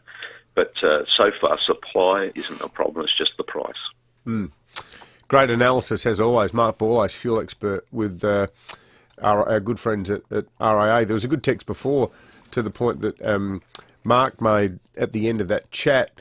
John in Millswood said, "Morning. Anybody else remember the fuel crisis of the 1970s? Everybody had to fit lockable fuel caps to their cars after many tanks were getting sucked dry overnight by petrol thieves. Thankfully, most modern cars come with lock tanks as standard. The thieves got their just desserts anyway. A mouthful of petrol while siphoning wouldn't be that tasty. Thank you, John. Certainly not. All right, let's talk sport. Book your next service online at North Point Toyota. To win the cost back, it is the North Point way. Last night, Rowey was chatting with Kevin Sheedy about the prospect of the AFL introducing a 25-metre penalty. Hey, another one, 8 50-metre penalties in one game. That was Melbourne. The umpires are clamping down on dissent. Not a fan of 8 50-metre penalties. In my math, that's 400 metres, and it cost them 4 goals. Well, I wouldn't have the 50-metre penalty unless it was something absurd. Yeah. And ridiculous. I think you guys have got 25 metres over there, haven't you? Yes, we have. Yep. Yes, we have. So I think that we don't have that in the AFL, and I think that's ridiculous. Oh. I think we should have a 25-metre penalty in the AFL. I think most fans would agree that some of the decisions are over umpired. Yep. And I think the 50-metre penalty is too tragic for the footy fan. I honestly think, and I hope your fans listening in, to 5AA help try and get rid of the 50-metre rule. I actually love the rule in the sample. It's great. And I really, you know what I really like too, that's probably more controversial, is the last touch free The out kick. of bounds. Yeah. It's great. Cleans up the game. Well, you don't get people standing there going, deliberate. Yeah. Like it simplifies it. You can't manipulate it. Yeah. It's either gone out off you or it hasn't. I think they're both excellent rules. And there's enough Frees body of the game evidence up. to know, yeah, it does. It makes the spectacle look better. And a 25 is an appropriate penalty for some minor infringement. Yeah. That you've gained no benefit from. No, I've said it many times. SANFL is the future of football in this country. 28 minutes after 7. More talk on sport, and it's a footy season well and truly now. It's starting to feel like it. Book your next service online at North Point Toyota to win the cost back. It's the North Point way, so make sure you listen to Stephen Rowe tonight. Is that one there? No. Oh, found one. Maybe not. Small car hiding behind the big ones. Oh, are they leaving? No, they're getting their bags out the back. I'll just do one more lap. The worst part about shopping is you usually spend more time looking for a park than in the shops. Not at Newton Central. With access to over 500 car parks, you'll never have to do one more lap of the parking lot before you shop. Newton Central, Gorge Road, Newton. In times of loss, you need Embrace. Arranging Mum's funeral was never going to be easy. But Deanne Edwards from Embrace Funerals truly cared about delivering the perfect funeral to honour her life, to share our beautiful family memories, along with those of the many other lives she'd touched. Every detail of Mum's funeral was created with exceptional care and at a really affordable cost. Embrace Funerals gave us peace of mind. When funerals need to be perfect, choose Embrace. G'day, it's Mark Bickley. For most business PC brands, a 4-hour service guarantee means they'll call you back in 4 hours. But at Leader Computers, a 4-hour service guarantee on Leader's business range means they'll come to your worksite and have you back in business inside 4 hours. Leader Computers are local, made here in Adelaide with better service, better support and speedy turnaround times. Live life local. Live life Leader. Leader Computers. Find your local dealer at leadersystems.com.au. 5AA Breakfast is streaming live right now. To watch, simply head online to 5AA Facebook or search 5AA on YouTube. This is Adelaide's 5AA. Partly cloudy, 25 today with the 7:30 news. I'm Mel Usher. Had a bingle driving to work? Contact Premier Panel Services at premierpanel.com.au. A man's been arrested after allegedly taking an axe to a service station. Senior Constable Kate Dawson says it happened just after 4 this morning. Police were called to a service station on Anzac Highway in Plympton after a man carrying an axe walked into the courtyard area. So the quick-thinking attendant locked the doors so the man couldn't enter. He ran off along Marion Road. Patrols located the 43-year-old hiding in a front yard nearby. He's been charged with disorderly behaviour and carrying an offensive weapon and bailed to front court next month. The price of petrol has skyrocketed across Adelaide, with the cost of unleaded hitting a record high of $2.21 per litre. But not every service station has hiked up the cost yet. It's still averaging around $1.81. The United States has banned the import of Russian oil, a move which is expected to further drive up petrol prices. US correspondent Michael Genovese reports. At more than $4 a gallon, the price of fuel in America is 6 cents higher than the previous record in 2008. Today's announcement is expected to send prices even higher. Russian oil will no longer be acceptable at U.S. ports, and the American people will deal another powerful blow to Putin's war machine. 8% of US oil imports currently come from Russia. The US petrol price has risen by 75 cents since Russia invaded Ukraine. Apple, Netflix and Facebook have taken action in the wake of the Russian invasion, and now McDonald's is joining them.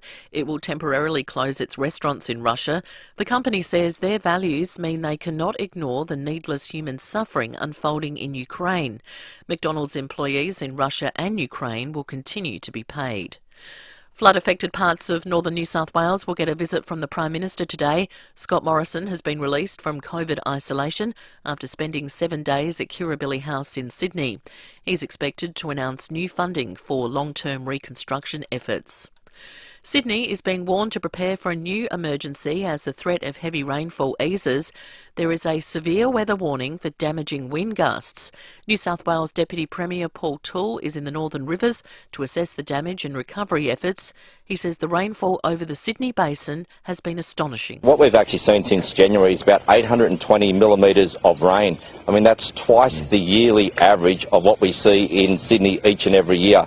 So that is the extent of the rainfall that we're seeing, and this has caused flash flooding. We've got evacuation orders that are in place. Shane Warne's body is yet to arrive home. Delays in Bangkok mean it should be flown to Melbourne today.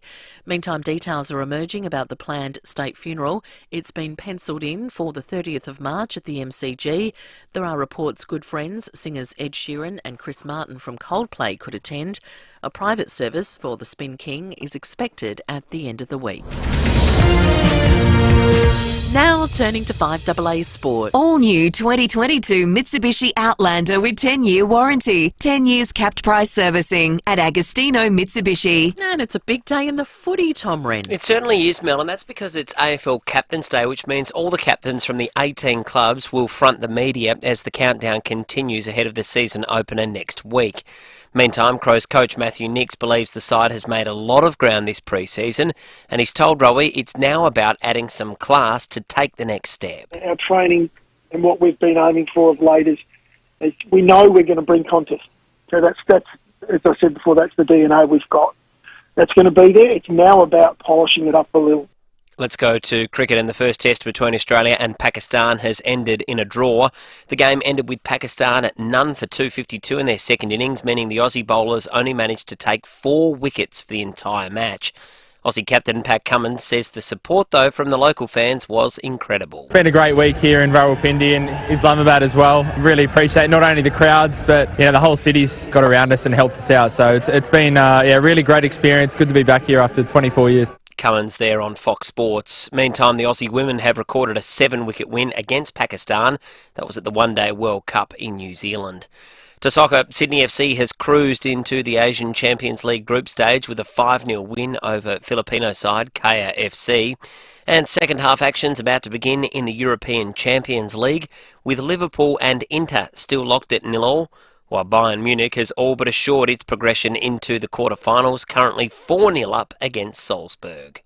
And that's the 5AA Sport. Now checking 5AA traffic. Get your tickets before midnight Friday for the Hospital Research Foundation Home Lottery's $2 million early bird prize. Blair Athol got reports of a smash on Main North Road. Croydon Park, another collision there. North-South motorway near South Road. And Jeps Cross got a burst water main. Bridge Road near South Terrace, speeds reduced for outbound. Darlington works are continuing on Flagstaff Road near the South Road intersection. That does get slow throughout the morning. And cameras today, South Terrace in the city, Unley Road, Unley, Waterloo Corner Road at Burton. Setting up your four-wheel drive, Petters four-wheel drive products offer a total brakes and suspension solution complete with nationwide warranty. Petters, the four-wheel drive undercar experts. Adelaide's most accurate traffic on 5AA. Now the 5AA forecast. Switch and save on your car service and repairs. Call 1300 Automasters. Partly cloudy today, 25, sunny tomorrow 26 and 27 on Friday. Right now it's 15 degrees. More news as it happens on 5AA. Speak with One Solution and they'll tell you cybercrime is not a big business problem, a government problem, or a small enterprise problem. It's everyone's problem. Ransomware, malware, and adware remain the #1 threat. One call to One Solution will put your business in a safe place. It's the smartest, most cost-effective business decision you'll ever make. Get in touch with One Solution, winner of the National Telstra Customer Experience Award. onesolution.net.au. The Nissan Navara has landed. It's got a 3.5-tonne brake towing capacity, 1-tonne payload, and an intelligent off-road around view monitor. Contact your Nissan dealer today. T's and C's apply. Peaceful living awaits at the 19th at West. With uninterrupted golf course views, pristine beaches, and a new cafe and retail precinct opening in March, the best of the West is at your fingertips. The architectural homes on offer allow for effortless living. Brand new 3 and 4 bedroom designs are coming soon to West. Register your interest for the new collection today. the19thwest.com.au.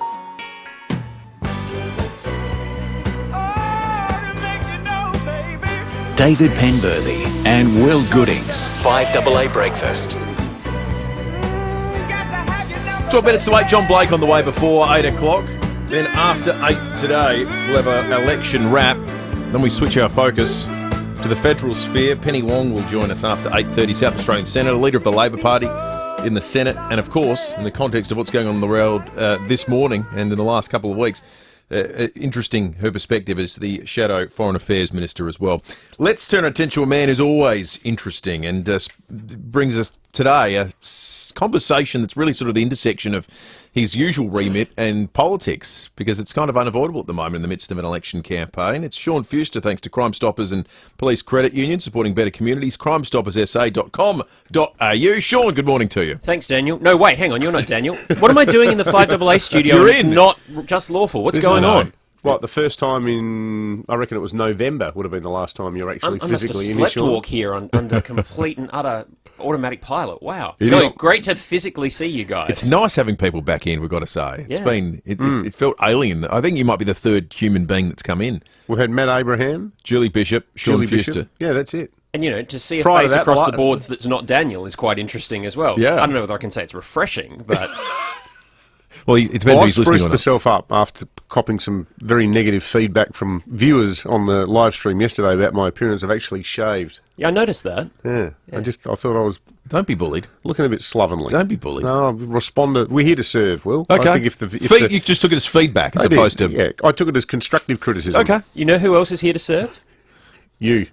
Probably. Judges and politicians, and that's what I want to talk about today. Let's do it. How's that for a segue? Let's do it. Superb. So last week, guys, you'll remember my story about Jason Gregory Burden. This is the serial prison escapee, serial carjacker, serial robber. He committed 45 crimes over a very short period of time. This is the bloke that legged it out the side of the ark, out the window, using his shirts as a rope. Yeah, that's right. Like an old movie.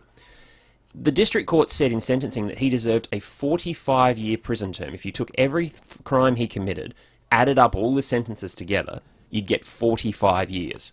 But you can't do that under South Australian law. There's a thing called a crushing sentence. You're not allowed to sentence someone in a way that means there's no hope of rehabilitation whatsoever. And that goes into a thing called truth in sentencing, this idea of how much time are you actually going to serve? What is practically available in terms of the rest of your life versus the period of time you're going to be in prison? So the judge said, look, 15 years is what you need to have. Still a whopper sentence, let's be honest. 15 years when you're a man of 34, as Burden is. But that's not the 45 years that the law would actually say if you sat down with the legislation and added it all up. I find the logic of that completely bizarre, because what it means in effect is that the more bad things you do, when you tally them all up, they have a sort of multiplying discount effect. Yeah, they do. Yeah, so each one is individually less bad than it would have been in isolation. So if you do one thing wrong or two things wrong, you could get a significantly longer sentence in a proportional sense than if you do 100 things wrong. Well, that's right. How does that work? Well, here's the thing. Like, as for example, escaping from custody, Burden should have gotten up to 7 years for that. The judge said notionally he would have gotten 5 of the 7-year maximum because that escape was his third escape in his life and a pretty blatant bad one. But how does that 5 years factor into the 15? Is that now a third of the sentence? Because like the judge said, you add it all up, you get 45, but you can't do that under the legislation. When did that legislation come into effect in South Australia? Has that been a day dot thing, or long before my time? Truth in sentencing has been around, my understanding, and someone out there I'm sure will correct me on this, since the 80s. Okay. This idea that you can't impose a crushing sentence, you've got to leave some room for rehabilitation, some light at the end of the tunnel, so that people just don't go into prison and say, well, I'm here forever, what's the point in doing anything good? Again, I just think, well, there's nothing in this guy's behaviour that suggests that he wants to be rehabilitated. He was doing home invasions, he was robbing people, he escaped his from apology jail. letter to the court was a near carbon copy of the one that he'd written last time he got caught, which was a near carbon copy of the one he'd written last time he was in court. And the judge even called that factor out. Yeah, the judge's comments were good, I thought. Very good. Definitely worth a read on the Sentencing Remarks website. But the reason I wanted to talk about Burden today is because of the election. Right. So one of the things that Labor has promised in this election is a 15-year prison term for murderers who hide bodies. I got a question. Who's going to actually serve that 15-year period? Murder is an automatic life sentence, minimum 20-year non-parole period. We've got all sorts of judgments and precedent that talks about how much above that 20 you should go, depending on the severity of the murder, the number of victims, etc. Where's that 15 going to get added on? Because if we have a sentencing act that says, as it does, you're allowed to impose one global penalty for a raft of offending, and we have truth in sentencing that says you can't impose a crushing sentence, and we have decisions like Burden that says you can't sit there and mathematically add it all together, who's going to serve this 15 years and where? So you reckon the judge would just say, well, look, you're getting 20 years for murder, so that includes the 15 for not disclosing where the body is. Well, up until recently, not disclosing where the body is. Rather than 35 years in jail. That's right, that's right. What's happened lately, up till now, with the not revealing where the body is it's considered an aggravating feature, so it adds on to that non-parole period. But we've not seen anybody go above 33 years for a non-parole period, and that's talking like the Kapunda triple murders and the Hillier triple murders, where there are multiple victims. So the question that I have for the Shadow Attorney General is, this is fantastic legislation. It's a great idea because it's listening to victims. This is something that victims of crime, particularly victims of homicide and their families, have been asking for years. This is something that proves that one side of politics is prepared to actually listen to what victims of crime are asking for. What I want to know is, how is it practically going to be applied? How are you going to stop judges from saying, no, I'm just going to fold it into the one global penalty under the Sentencing Act? And if you're going to do that, how are you going to avoid what I like to call the curse of the Labor legislation? During the previous 2 decades where Labor was in power, pretty much every piece of legislation they wrote about law and order went to the High Court, got challenged, got knocked down, came back in a watered-down fashion. You remember the bikie legislation, the firearms legislation. Constitutionally repugnant was what the court used to say about SA legislation. How are you going to avoid that curse? I think in a political sense it was a curse that Mike Rann enjoyed, because it made it look like he was going to war with the courts. Yeah. With the leafy green suburbs, he used to say. Yeah, that's right. Mullet-headed lawyers. That's that was right. Another one of his lines, wasn't it? But at the end of the day, what did it achieve? We had the John Rowey legacy that went through and now seems to be dismantled piece by successive generations of legislation. It almost feels like New Labor, if we can call them that, doesn't want to acknowledge that past. But are you at risk of repeating it here? Are you going to write an act that's going to sit in the legislation and never be used? So is there a way to write it, given the current policy settings, whereby you could effectively increase the maximum sentence for a murder with what you've identified as something that's particularly gross about it? Keeping in mind that I am neither a lawyer, nor a politician, nor a writer of legislation. I leave that to the kid. The kid's learning how to do all of that. I think, in my layman's perspective, what does Daniel say? Legalising and laymanising? Legalising and laymanising.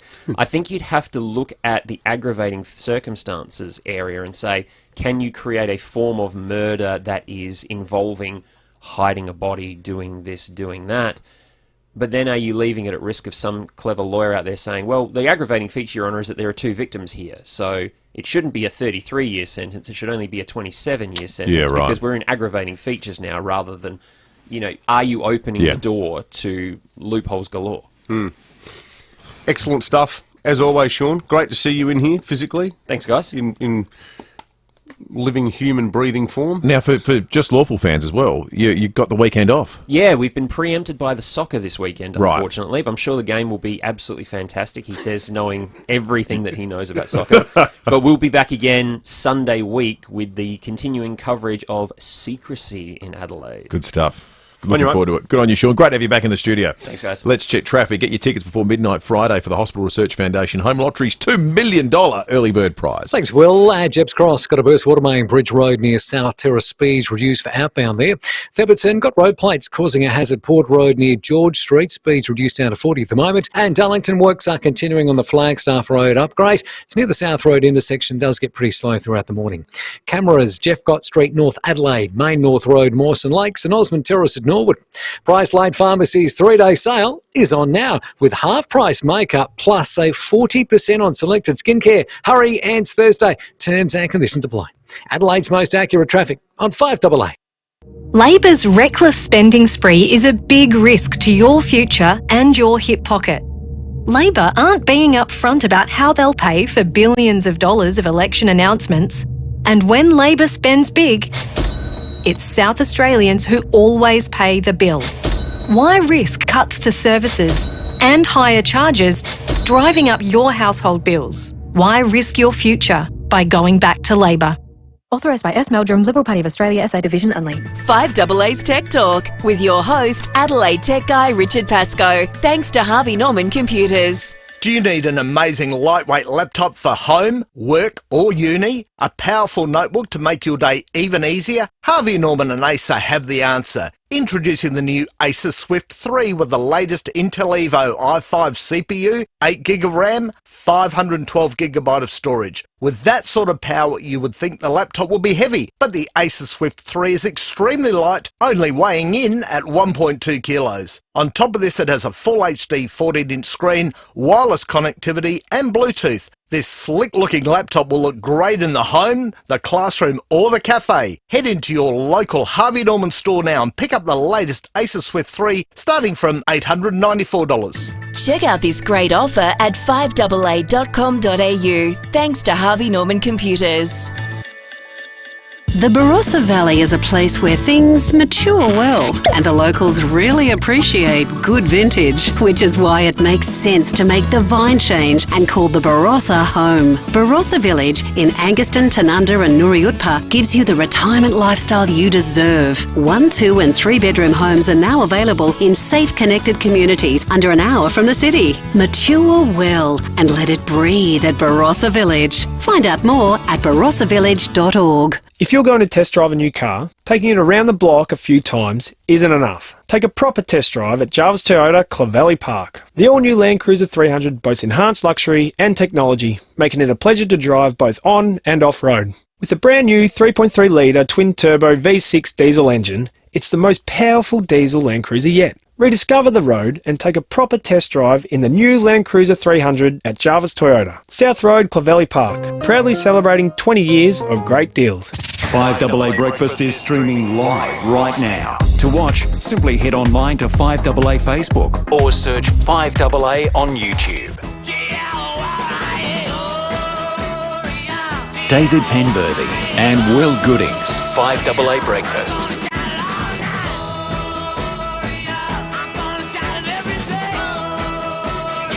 10 to 7, we'll talk weather in a moment. It's still fairly cool out there in Adelaide, 14.8 degrees. Forecast warms up. Long weekend looks spectacular as well. But before we get to that, we're giving you a chance to get along to a WOMAD this weekend. Give us a call now if you watched 9 News last night and have the daily feature artist. Adelaide's most popular music festival, WOM Adelaide, is on from March 11 to 14. Get your tickets from womadelaide.com.au. The rest of the day looks fine. 25 the expected top. It gets even better tomorrow, 26. 27 on Friday. Each night, though, drops down to 14, so the evenings are getting kind of cool at the moment. Saturday will be a top of 29, which gives you a bit of an insight into what a beautiful long weekend we've got ahead. Sunday, 31, and the Monday public holiday will be 34 degrees with the wind dropping off a little bit as well, and not really any chance of rain. Tuesday next week is hot as well, return to the warm weather. The 15th of March, that Tuesday, will be 34. It might be a warm run-up to the election. And the first round of footy, of course, too. Wednesday. Week. Wednesday night next week. How good that we don't have to watch the broccoli match first. Carlton-Richmond, that's Well, on the Thursday no, I night. think there's something character building about that. Makes the rest of the year seem so much more exciting. Exactly right. Now we're going to start on too much of a high. I got Carlton in my 8 this year. Do you? Mm. Yeah, I think a few people will. Okay. A few people will. I've only got him in there because my son told me to put him in there. He's a good observer of footy, Jim, and sport generally too. Oh yeah, you're right into it. All right, let's see what Judy's managed to come up with code word wise. Morning to you, Judy. Good morning. What was the code word you spied? Cat Empire. Cat Empire it is. Hello. That's going to be massive. The Cat Empire, for those who don't have WOMAD tickets and are thinking about going, they're playing at 9:30 Sunday night. That'd be excellent, particularly with a 30-odd degree day. It'd be a lot of fun seeing them out there in Botanic Park. Today's a Wednesday, so there'll be another code word tonight. Watch 9 News Nightly at 6 p.m. and you can get along and see at WOMAD. What a great weekend weather-wise for WOMAD it's going to be as well. Adelaide's most popular music festival, WOM Adelaide, on from the 11th to the 14th. Get your tickets from womadelaide.com.au. Daniel's called in. Morning to you, Daniel. Good morning. How you going, guys? Good, mate.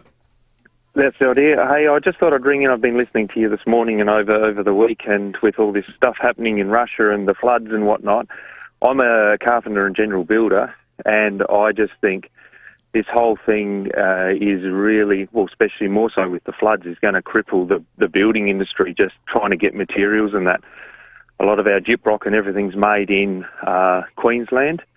And I think with the floods, they're going to be first off, cab off the rank there, and I think we're going to be absolutely struggling. Like I've got a couple of houses on the go, and I'm waiting 6-8 weeks to get them gyprocked. So I reckon there's going to be a lot of builders that'll probably go under this year just because of, if you've got 10 houses, 20 houses on the go, and you're waiting for progress claims, you're going to be in a bit of strife. So. I think, and build times are just going to blow out to, maybe 2 years for a new home, trying to wait for materials. Wow. So, Because there's been supply problems already, haven't there, Daniel? And certainly a lot of increases. I know I got quoted for a fence last year and the price of steel went up between getting the first quote and when they could actually do it. And they said, mate, we're really sorry, but we've got to put the quoted price up. And they said they'd absorb most of the hit, but I had to pay. That's right. About $300 more for the fence. Well, the thing is that steel's made here in Australia, so it's supply and demand. But the thing I'm finding is even with steel frame, we can't get timber. So I think we've had about 8 steel increases. There might be 5%, 17%, but in 6 months, steel prices have gone up probably 50%. In the last 18 months, timber's gone up 2.5 times what it used to be 18 months ago. So it's absolutely crazy. And this is where I get a bit frustrated at the government. What are they doing to try and stop this? I feel sorry for my kids. They're not going to be able to ever buy a house. Yeah. 100%. And it's a great call, Daniel, because as we've learnt with all this stuff, the intersection of all these various industries and economies. If there's no new stock coming on the market for a 2-year period, let's say, or, obviously it's rolling with these construction projects, but if there's a lengthy delay like that, what does that do to housing prices? Yeah. There's no new stock entering the marketplace. No, that's right. It's a great call, Daniel. Thank you. Really appreciate it. Always great when people with insights from their industries call in and teach us all something. We thank you for that. You can text us too on the Telstra Storm Out Barker text line 044808 1395. It is time for some John Blake. Thanks to Aussie Fast Transport Solutions. They're looking for subcontract drivers right now.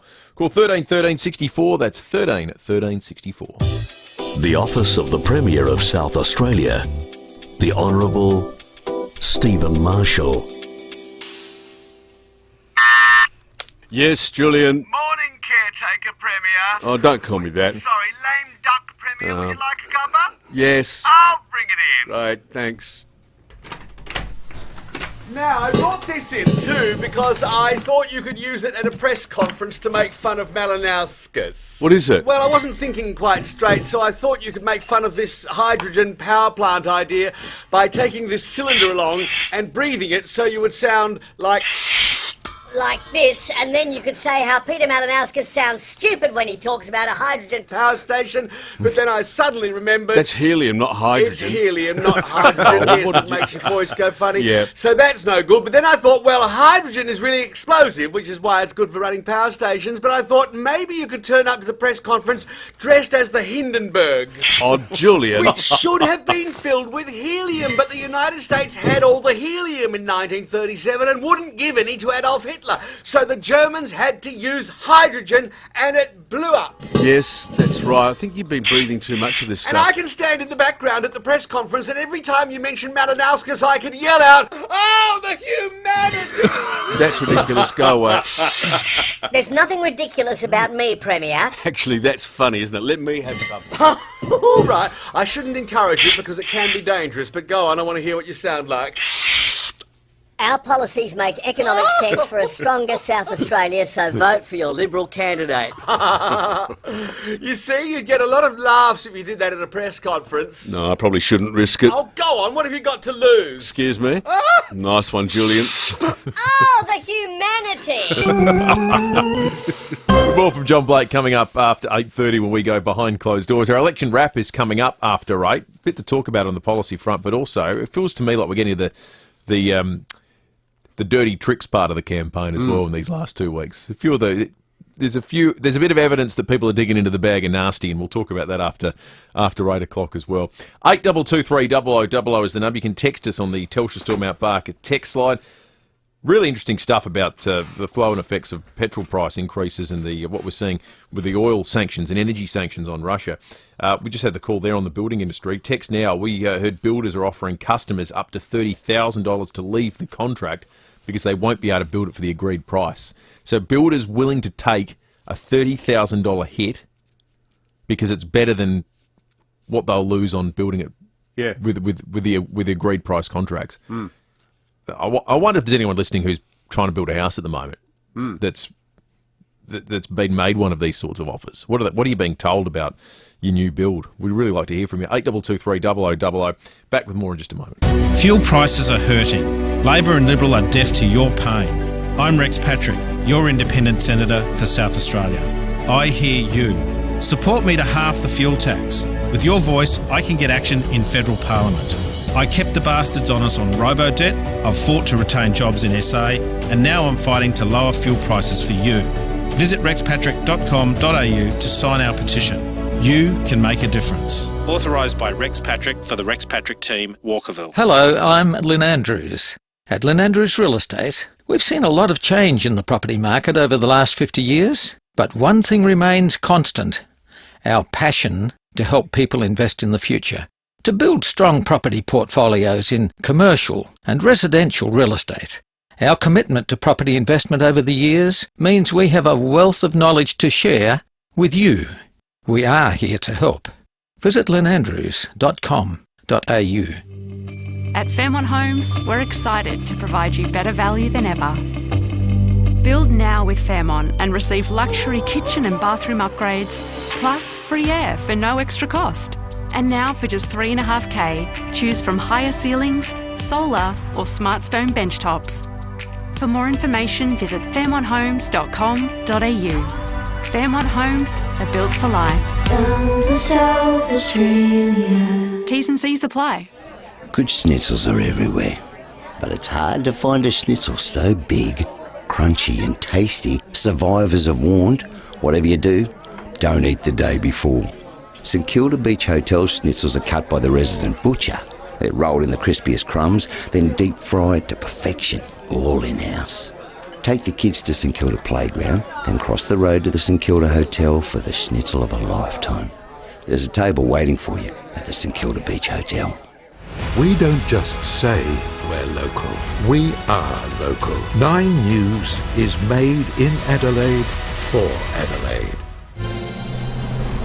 Online, on DAB Digital Radio and on 1395 AM. Talking Adelaide. This is Adelaide's FIVEAA.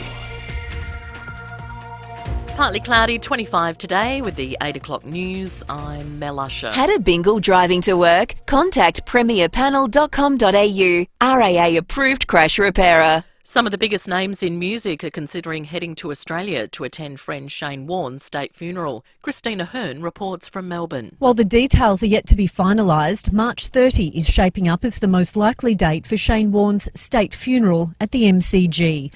While the Prime Minister and Victorian Premier are both set to attend, it's also likely to have a fair amount of international star power, not only from the cricketing world.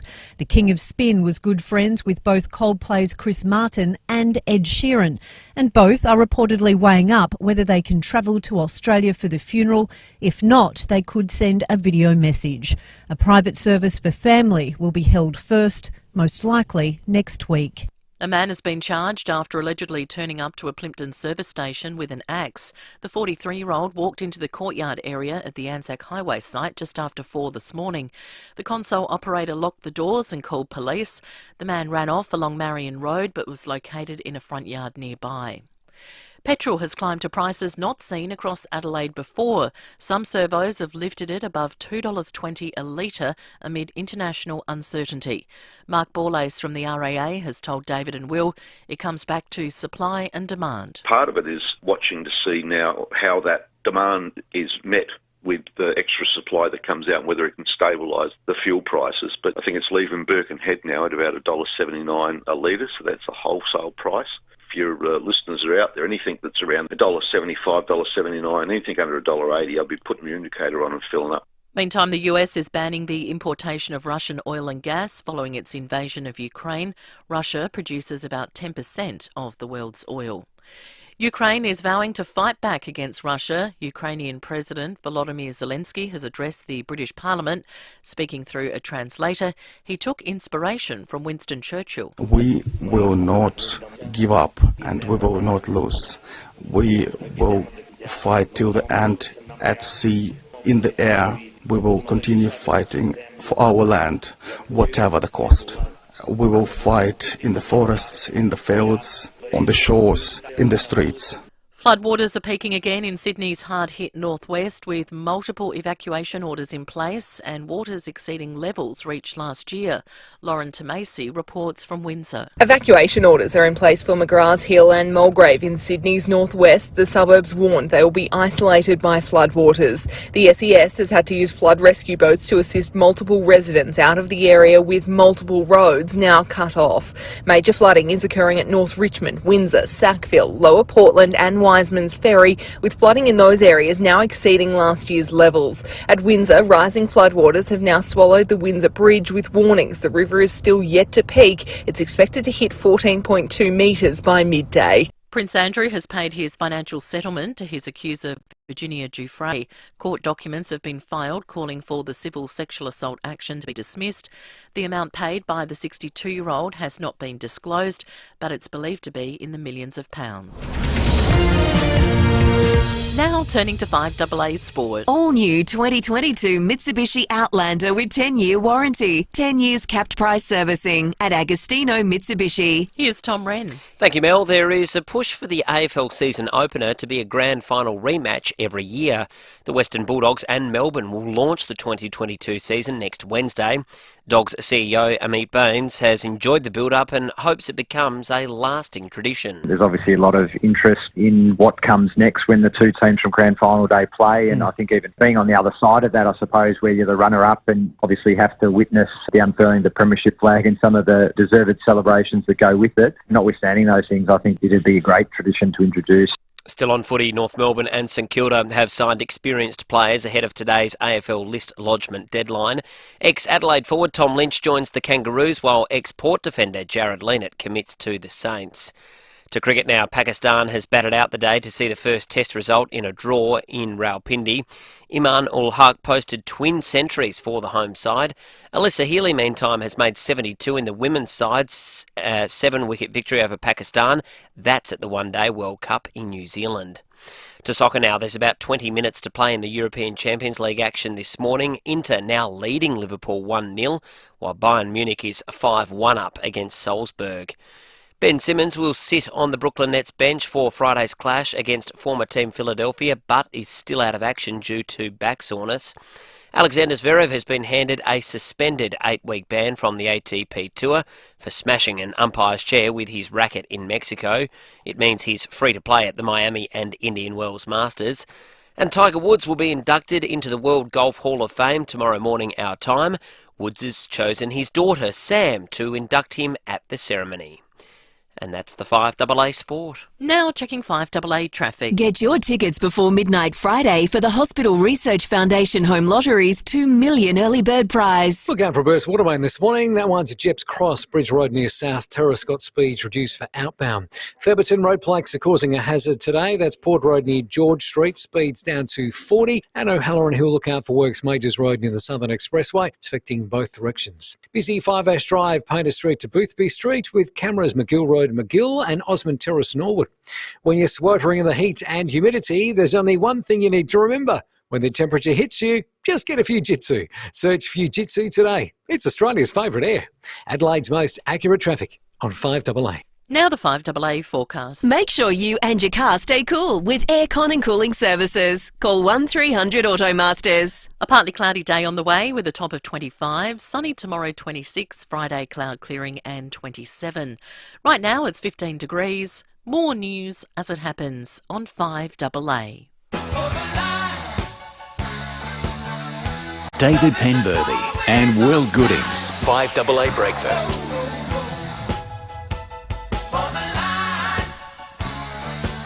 Seven minutes after 8, Fuel Watch is coming up shortly. If you can see places, there's two real things we need help with this morning. Anywhere that's got petrol up at that $2.21 mark, we're trying to identify. There were 5 that listeners have found for us already. But anywhere that's a lot cheaper. So we're talking, if you see it in the low $1.70s this morning, let us know. We'll let everyone know where it's at. 8223 is the number. You can text us on the Telstra Storm Out Barker text line. But a component of the conversation about energy sanctions against Russia and the flow-on effects for the barrel price of oil has been what its impacts are on some other industries. Had some interesting calls and texts before 8 o'clock on the building industry and some of the challenges they're going to face, not just because of that, but also the flood situation on the eastern seaboard at the moment. And we're getting texts like this one from Nikki, who says, guys, our new build was delayed 6 months due to COVID. The expected completion's end of July. We're at the stage of brickwork, so no internal linings completed as yet. We checked last week and been advised there's no change to the completion date, on track for the end of July. We're going through a large building company, though, who I'd guess have a stockpile of supplies in comparison to the smaller building companies who a caller earlier said to us, look, they're going to be the ones that are really going to struggle. Text from someone saying they're offering $30,000 to break contracts at the moment because of the change in material cost. Wanted to ask you this morning on 8223 if things are like our caller suggested, where you might see new builds delayed for, or builds taking 2 years, what's the longest you've waited for something? What's the longest you've ever waited for something? 8223 For anything. For anything. Going to a concert, something to arrive, to catch up with someone. Could be love. Could be love. Like in... to get married. Love in the Time of Cholera by Gabriel Garcia Marquez. Very romantic book, that one. Not familiar with that one. I've never associated cholera and love. Yeah, that's what crazy sort of magical realism stylings of old Gabriel Garcia Marquez. It's a love story about a couple who they don't get married until they're in their 70s. Oh, it's a really good book. 8223 is the number. You can text us on the Telstra Storm Out Barker text line. Longest you've ever had to wait for something. We'll get to those very shortly, but first, time for our election at 8. SA decides. Election at 8. Getting down to the pointy end now. What is it? Only 9 days to go until polling day. The Premier did an interesting sit-down yesterday with John Ferguson from The Australian, who, mercifully for me, has come over from Melbourne. He's an ex-South Australian political reporter, spent many years writing for The Advertiser in the 1990s and 2000s. Also covered Canberra, but in a sit-down with John, the Premier talked about the polls and obviously the news poll a couple of weeks ago pointing to a possible Labor victory.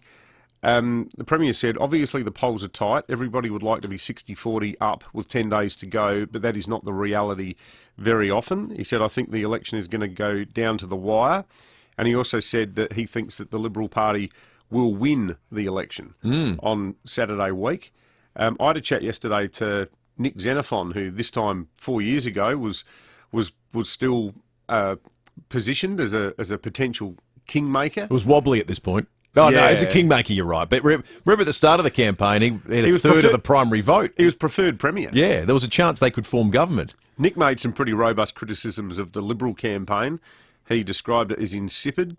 He thinks that they are letting Labor get away with all sorts of claims, particularly mentioned their law and order policy, saying that Labor appears to be campaigning against some of the very things that were introduced when John Rowey was the Attorney General.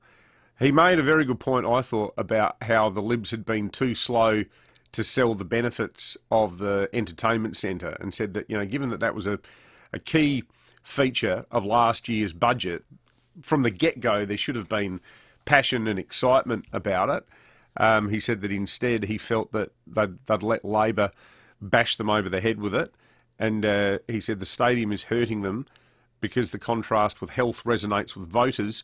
He said he wasn't taking sides at all. He said, I don't have a dog in this fight. In a typical Xenophon flourish, he said that some of the things Labor is getting away with was enough to make your head spin like Linda Blair in The Exorcist, was the quote from Nick. If I was to give you $1 million to guess what it was Peter Malinauskas was talking about yesterday, what would you say?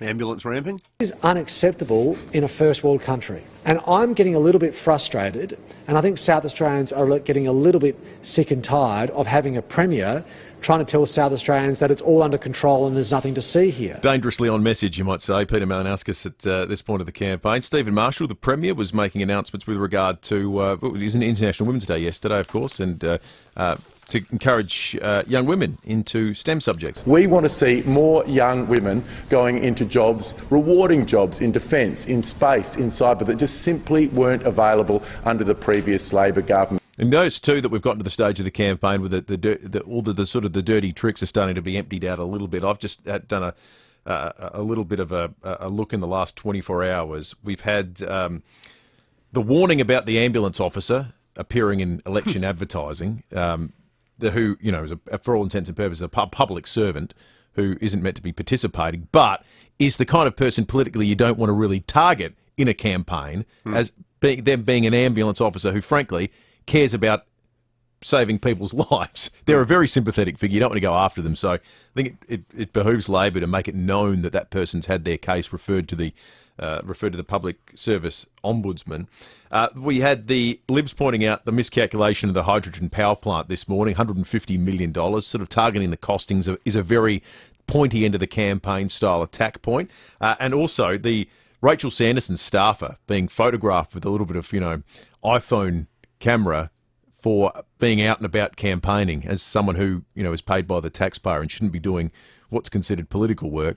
That's such an in-the-beltway story, and a few of these will come out now that excite people in political offices, but I don't think anyone really gives a stuff about, frankly. One other significant development in a campaign where Peter Malinauskas has pitched himself as the family man, which he, of course, is, married with 3 young children. His daughter, Sophie, who's 6, spoke at the Labor launch, introducing her father, and was also with her when he made his now infamous topless leap into the pool at the Adelaide Aquatic Centre. In contrast, the Premier has sort of, sounded almost like the sort of, single-minded accountant talking about, it's all about the economy. He's been doing a great job running the economy. Well, today in the Tiser, we see the family side of Stephen Marshall on the front page there, posing up with his mum, his 2 sisters, including Karen Barrow, who we know here at FIVEAA through the Barrow Hotel Group, and his daughter Georgie. Nice photo there on the front page. None of this matters in a policy sense any more or less than Peter Malinowskis's family arrangements matter in a policy sense, but people do like the sort of relatability of their leaders. And I think the fact that Steve Marshall has done that sort of pose-up shot with the family shows that he's cognizant of the fact that the Malley family man element has become a factor in the campaign. I saw that this morning. I thought, in another lifetime, or in a different world, things had been a little bit different. That could have been you and I later today on either end of a very terse phone conversation. What do you think the odds are that there's a Peter Malinowskis staffer that rings up the advertiser and an editor or journalist and says, "Are you kidding me? You gave him free advertising or in a campaign and you just printed that absolute..." Yeah, well... that will have happened, won't it? That will happen today, $1. It might happen, but if it does, it's wrong. Because I the agree, thing is, but it'll happen. in the midst of a campaign... I mean, I wrote a piece last Saturday for The Australian, which was... About Malley. A straight profile about Malley, about people who played footy with him, his former principal at Mercedes College, talking about what he was like when he was the head prefect.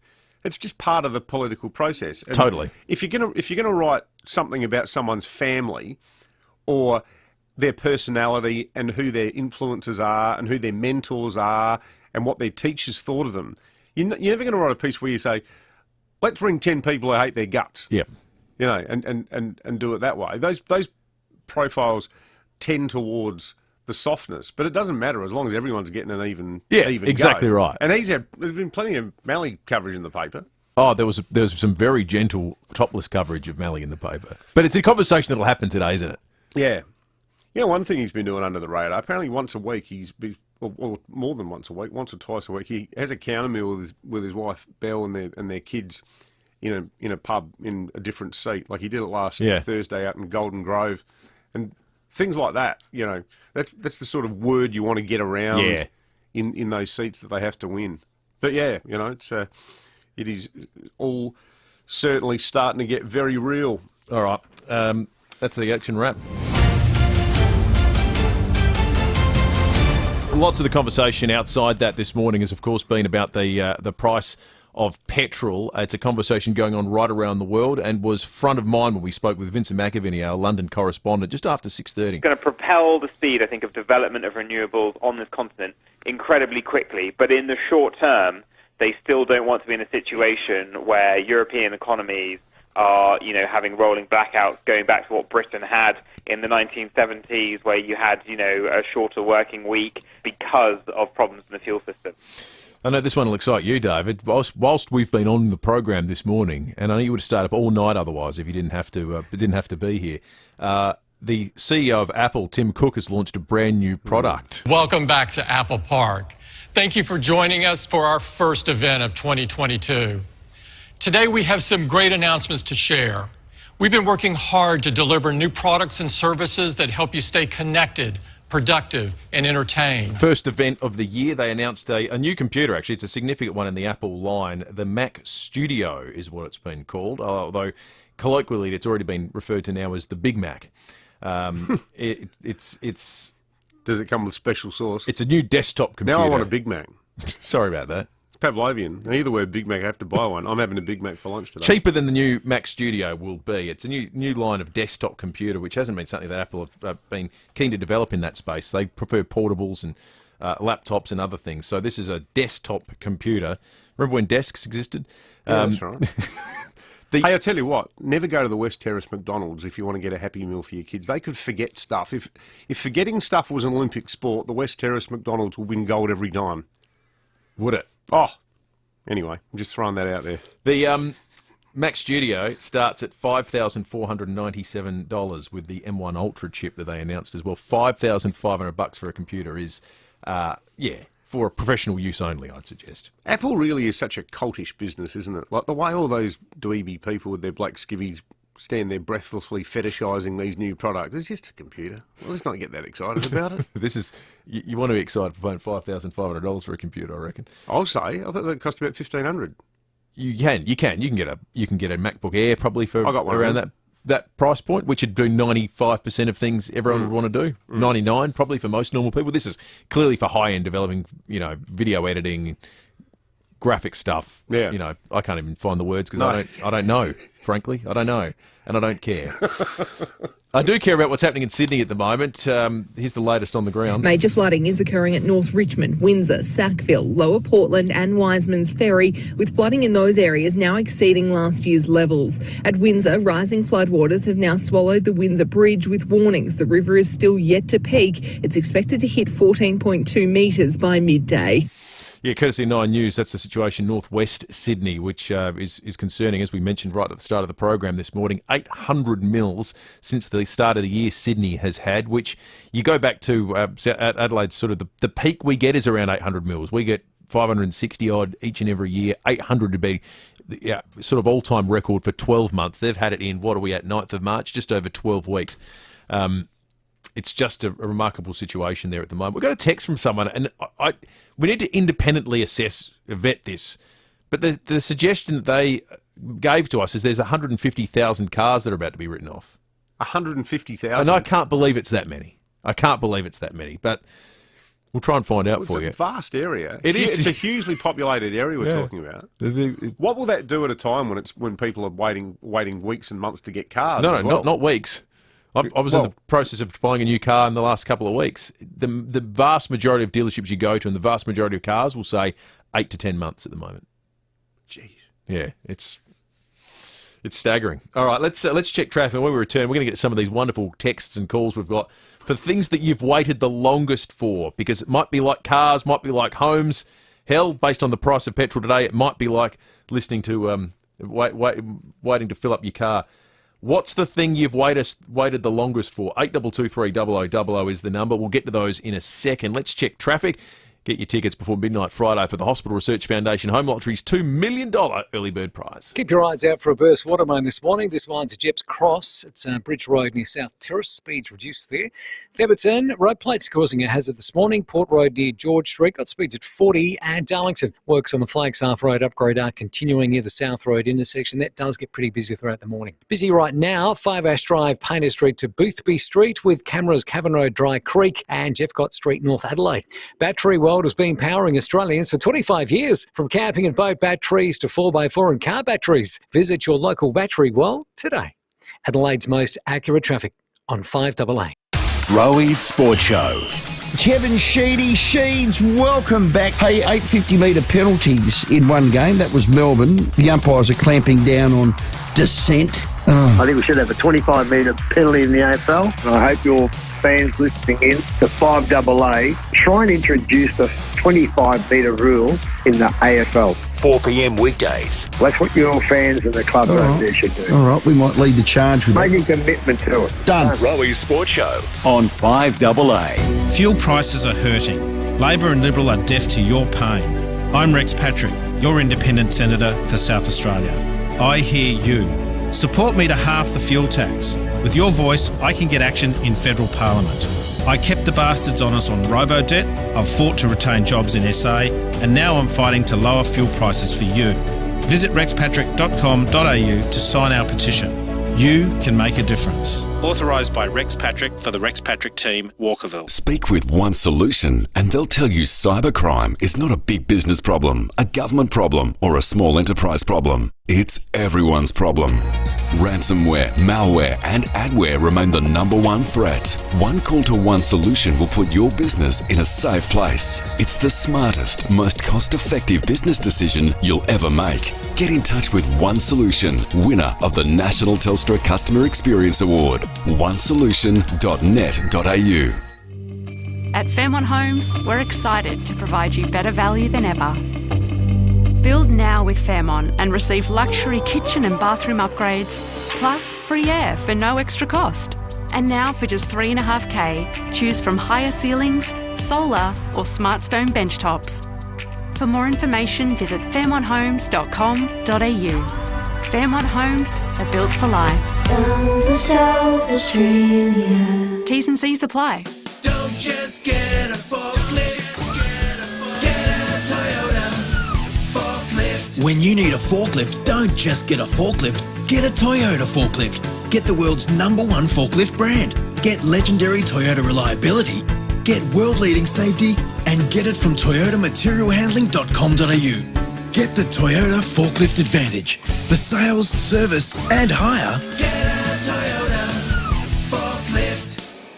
This is Shane. Shane loves his beer fridge. Nothing beats a chilled home brew. But Shane has a problem. He gets the guilt having it on all day. Well, Shane, save your guilt for serving subpar beer to your mates, because NRG Solar gives you electricity guilt-free. Just guilt-free cold ales all day long. Electricity guilt-free with NRG. Stick to pouring coldies, Shane. NRGsolar.com.au. We don't just say we're local. We are local. 9 News is made in Adelaide for Adelaide. David Penberthy and Will Goodings. 5AA Breakfast.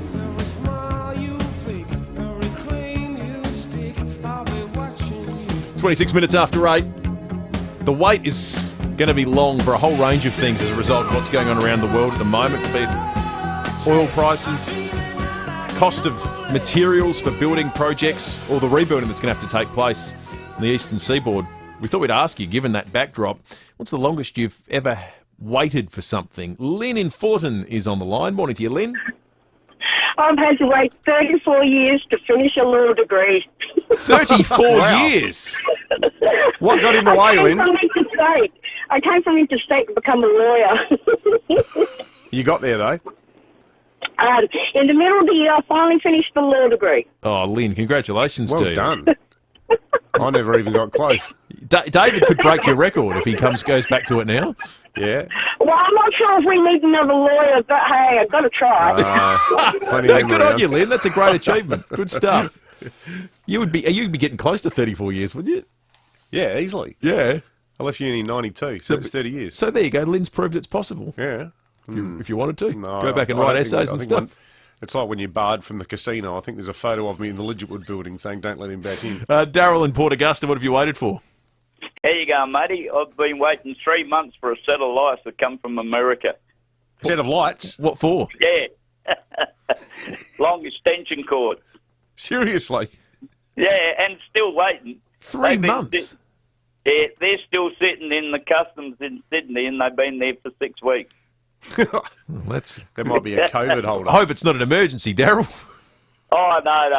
Yeah, as long as you've got a pacemaker, you're right. Okay. Good on you, Darryl. Bit of perspective. David in Aberfoyle Park, good morning. Yeah, good morning, guys. Been waiting for a replacement part for my CPAP machine for a pump because my machine's got a recall at the moment. Right. So I'm waiting for a pump, like a replacement part for my CPAP machine at the moment. Yeah, right. It's been taking a while, so... Okay, yeah, it seems to be a bit of an issue in the sort of delivery systems we've relied on. A lot of texts as well on the Telstra Stillmount Barker text line. Can Lisa from Clearview's partner get off his backside? Listen to this text. Morning, boys. 24 years, I'm still waiting for the engagement ring. Good things come to those who wait. Oh, that is... Thanks for that, Lisa. I like this one from Jay in West Croydon. I had to wait 6 weeks for my Commodore 64 back in the 1980s. Now, there's a computer. Factoring in I was a kid at the time, in kid weeks, 6 weeks felt like 6 months. Yeah. And then when it finally came late on a Thursday night, I got home and found out there was a cable missing. And I had to wait until the next day. It felt like another infuriating. month. I like this, though, from T-Bone on Twitter, who says, I once rented Edward Scissorhands from my local video store, and there was no sound. I watched the entire movie waiting for the sound to kick in, and it never did. I realised later my TV was on mute. Oh, T-Bone. He seems to think he was watching some real sort of art house silent film. Yeah. I accidentally did that on late on a Friday night watching Roma, that Mexican film. But I accidentally watched it in Aztec. Right. In Nahuatl. And I was thinking, I can't understand any of this. How much I've had to drink? I actually think that's when you speak your best Aztec. Past the guacamole. I thought that was what you were speaking. You know, for a Mexican walking fish, you sure look a lot like an axolotl. 5AA News. I walked into that one. 5AA News on the way. Back short. Building amazing homes is important to Beechwood Homes, and so is the environment. So when you build with Beechwood, you're building a better environment for our kids and grandkids. Around 70% of scrap materials from every Beechwood home is recycled. Bricks, rubble, timber, gyprock and steel, none of it goes to landfill. It's all sorted and recycled. So life really is good. It's even better in a Beechwood home. Take a look at the stunning Beechwood display home in Blackwood Park. How do you know if the milk you're buying is local? Easy. Just look for 3 words. FIVEAA Milk Company. If the bottle you pick up has those 3 words on it, FIVEAA Milk Company, it's guaranteed to be local. It's guaranteed to be fresh too. And the big plus, you're supporting SA dairy farmers, and for that, we're forever grateful. 3 words. FIVEAA Milk Company. South Australian and proud of it. Feeling the burn? Cheapest chips. Save cash with Cheapest Chips Hot Buys. Multi-use cleaning erasers, a hot buy at 3 for $8. Finish Powerball 110-pack original or lemon, only $16.99. Schmacko's 800-gram straps, scorching at only $13.49 each. And Pepsi and Schweppes 1.25-litre soft drinks, only $1.89 each. Check out this week's catalogue for more hot buys in store and online. Save cash and live cheaper with Cheapest Chips Hot Buys now. 5AA Breakfast is streaming live right now. To watch, simply head online to 5AA Facebook or search 5AA on YouTube. This is Adelaide's 5AA. Partly cloudy, 25 today with the 8:30 news. I'm Mel Usher. Had a bingle driving to work? Contact FIVEAA Panel Services at premierpanel.com.au. We're being urged to fill up the tank now if we see petrol for below $1.80 a litre. Some servos in Adelaide have hiked it over $2.20. Mark Borlase from the RAA has told David and Will it's due to international unrest. It is uncertain times, so what happens is Russia produces about 10% of the world's oil, so when that gets pulled out of the market and you've still got the same demand, and demand's been increasing actually since we've come out of COVID and airlines and that are flying, you have this mismatch that you get the sort of prices we've got now. The federal opposition leader isn't ruling out cutting the tax on petrol if Labor wins power, with the cost of unleaded tipped to reach $3 a litre by mid-year. Anthony Albanese says a review of the excise could be on the table. We think that everything in terms of making a difference to people's pressures on their living standards will be given proper consideration. So that's a yes. Well, that is what it is. Ukraine has announced it will not give up in its war against Russia.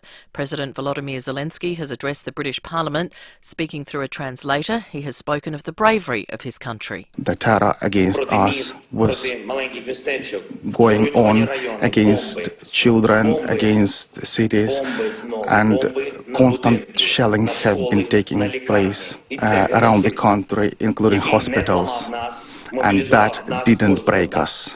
A scare for a service station attendant at Plympton this morning. A man carrying an axe walked into the courtyard area at the Anzac Highway site. The worker locked the doors and called police. After knocking on the doors to no avail, the man ran off along Marion Road. Senior Constable Kate Dawson says patrols and PD Stoic converged on the area. Stoic quickly located and arrested the 43-year-old Plympton man hiding in the front yard of a premises along Marion Road and placed him under arrest. So he's been charged with disorderly behaviour and carrying an offensive weapon, and he'll appear in court at a later date. The Prime Minister will visit flood-affected parts of northern New South Wales today. Federal Parliament reporter Lucy Gray. Scott Morrison is travelling to the New South Wales Northern Rivers region, armed with a new federal assistance package for flood-affected communities.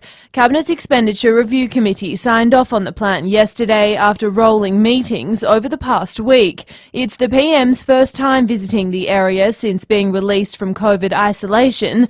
Deputy Prime Minister Barnaby Joyce says he's not expecting a warm welcome. I would be incredibly surprised if people got a happy reception. Labor leader Anthony Albanese will also travel to northern New South Wales later this week. Shane Warne's body should arrive back in Melbourne later today. A private jet will bring the cricketing great's remains back to Australia from Bangkok. Meantime, some details are being looked at for the state funeral, likely to be held at the MCG on March 30.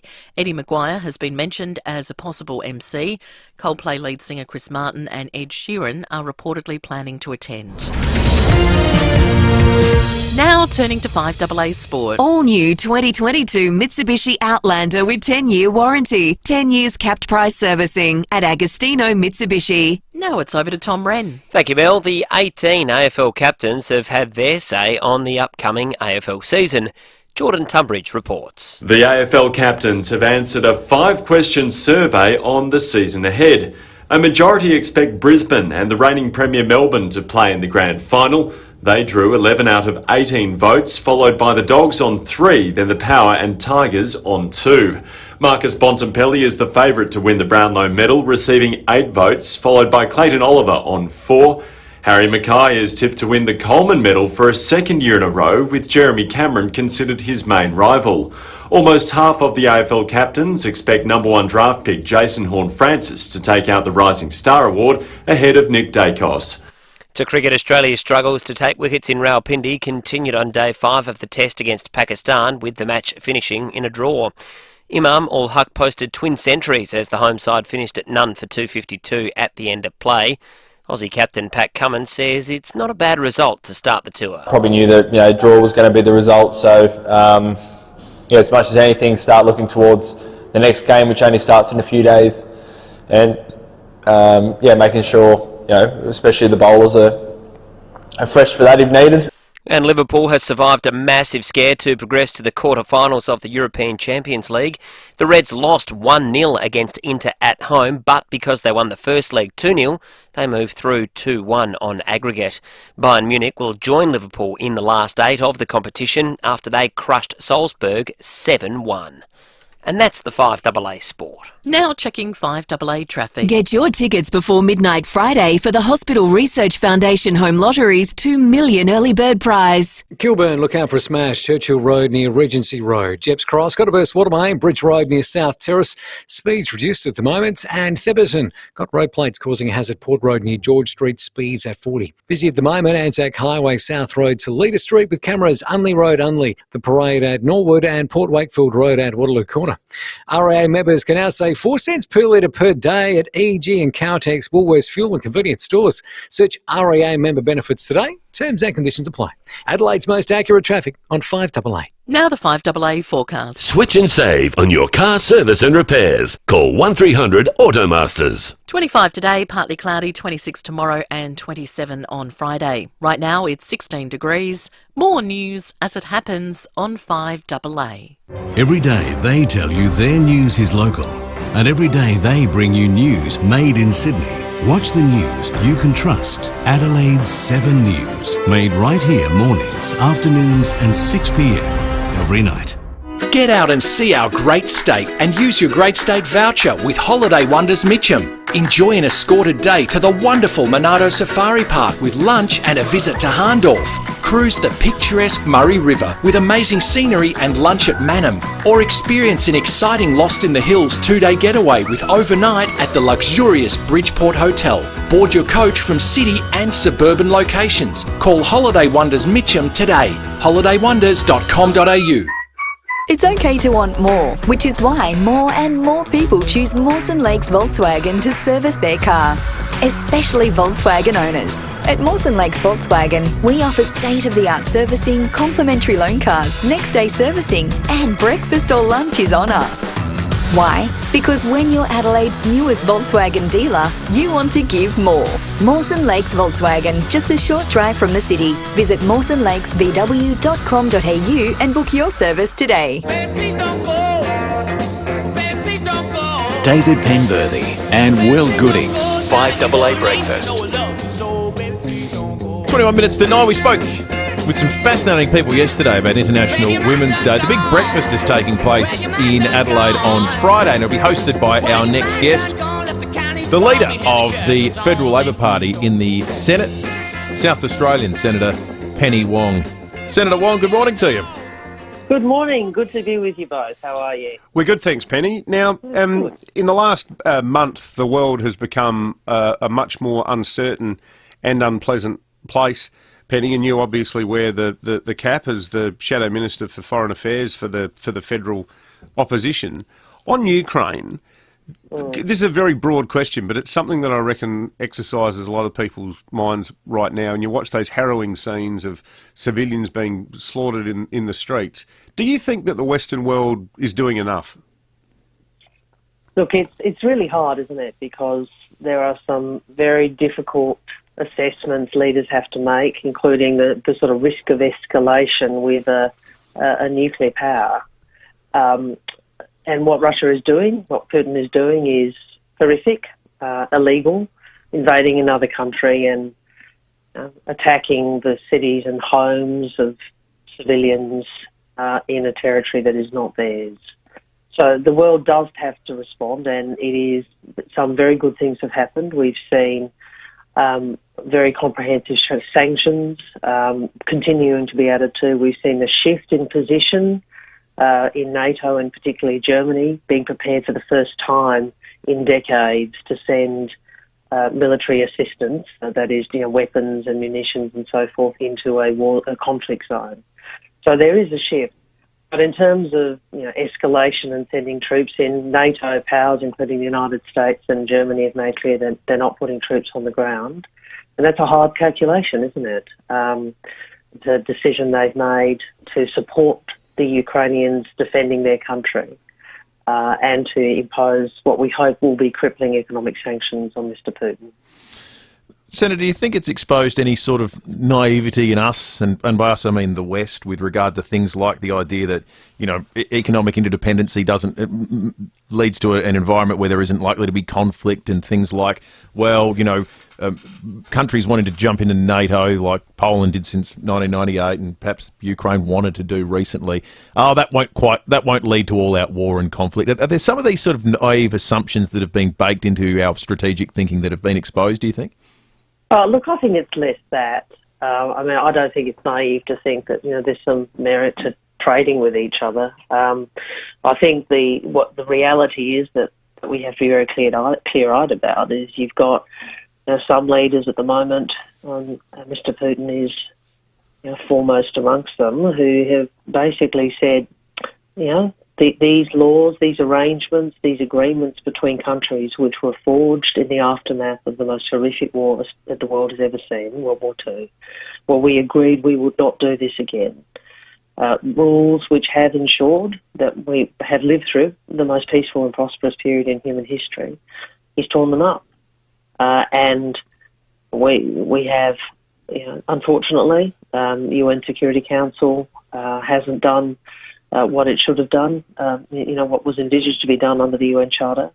So that does mean you've got to look at different ways of pressing back, of pushing back and being hard and clear in the face of this sort of aggression. And that means working with other nations. I think the good thing about the Western response, or the response to Mr. Putin, is how widespread it is, and that there are economic sanctions pressure, diplomatic pressure from all over the world. Penny, we've seen a lot of attacks on Labor over the last month from the federal government on foreign policy, specifically on Labor's position on China. Do you think that the government is trying to sort of amplify points of difference, or even create apparent points of difference, in order to turn the looming federal election into a sort of national security imbued rerun of what we saw with Howard in 2001? Well, I certainly reckon Mr. Morrison doesn't like it when people actually agree with him, and I certainly think he always tries to create division and difference even when none exists. And I think he's much keener to talk about submarines off into the distance, or national security issues, than he is to talk about some of his failures. He is a bloke with a reflex to playing politics. The reality is, I've been on your show before talking about our view about China. We understand China's become much more assertive and much more aggressive, and that has necessitated a change in Australia's stance and foreign policy position and national security position. And in every step on that path, Labor has given the bipartisan support that the country deserves. Do you think this crisis will cause the world to pause momentarily and be a little bit more strategic about the way in which we move towards cleaner energy sources? Because certainly in Europe, a big part of the problem that we've seen has been dependence on Russian gas, and countries like Germany and Italy and others that have gone away from more polluting energy sources, that have found themselves suddenly in quite a predicament. Do we have to factor in the changing strategic environment into the way in which we source our energy? Oh, look, this is a global economic shock, isn't it? With Russia being large supplier of crude oil and gas, as you said, to other parts of the world, particularly Europe. But over time, one of the things you can do to make sure you hedge against, so you try to make sure you're more resilient against these sorts of economic and strategic shocks, is to diversify. And so having more sources of energy, including sources of energy from other nations, but in your own country, is obviously one of the ways you diversify and hedge against becoming too dependent on a single supplier of energy. So, when another way of looking at it is people will see the strategic merit in making sure they diversify their energy sources and become less reliant on resources from a particular country, in this case Russia. Yeah, I think it's one of the good things about South Australia right now is that there's bipartisan acceptance that renewables are the way of the future, and we're heading towards a position where we'll derive 75% of the state's power from wind and solar within a few years, which is excellent news. It is excellent news, and it's also pretty funny because I can remember the Liberals, having a real go at Joe Weatherall's Labor government when we went down this path, and now everyone's converted. Yeah, I think when the old transmission tower got knocked down, that was a bit of a flashpoint for that. But hey, Penny, before we let you go, you're obviously speaking this Friday at the International Women's Day breakfast. I understand the event's being held online. You're going to be joined by Grace Tame as well, the former immediate past Australian of the Year. In a nutshell, what's your key message for the breakfast on Friday? Well, a couple of things. First, this is 30 years. This is our 30th anniversary, and we're the biggest breakfast in the country. And it's been a part of the Adelaide calendar for 3 decades now, and really grateful for the support. We're the biggest breakfast in Australia, which is a huge achievement for the community. International Women's Day, it's a time to both look backwards and forwards. We look at what we've achieved, all the wonderful women and men who've gone before, who've helped make equality more real, and we look ahead and remember how much more we have to do about sexual assault and violence against women, and how much less women earn over their lifetimes than men. So we are going virtual because of the COVID restrictions which were in place. We raise a lot of money that goes to UN Women, to women and girls in developing countries. So head to AdelaideIWDbreakfast.com.au and buy a ticket, support a good cause, and listen to Grace Tame, who's really such an extraordinary young Australian. Good stuff. Penny Wong, always love having you on the show. Thanks for joining us this morning. Yeah, great to be with you. Cheers. 12 minutes to 9 and time to check traffic. Get your tickets before midnight Friday for the Hospital Research Foundation Home Lottery's $2 million early bird prize. Got a smash at Kilburn this morning. That's Churchill Road near Regency Road. Burst water main at Jeps Cross. Keep an eye out for that. Bridge Road near South Terrace. Speeds reduced for outbound. And Theberton, look out for road plates causing a hazard. Port Road near George Street. Speeds at 40. Busy Grange Road, Goodwood Road to Belair Road with cameras. McGill Road, McGill, Osmond Terrace, Norwood. Switch and save on car service and repairs with Service Now pay later options available at over 20 Automasters branches. Call 1300 Automasters. Adelaide's most accurate traffic on 5AA. Labor's reckless spending spree is a big risk to your future and your hip pocket. Labor aren't being upfront about how they'll pay for billions of dollars of election announcements. And when Labor spends big, it's South Australians who always pay the bill. Why risk cuts to services and higher charges driving up your household bills? Why risk your future by going back to Labor?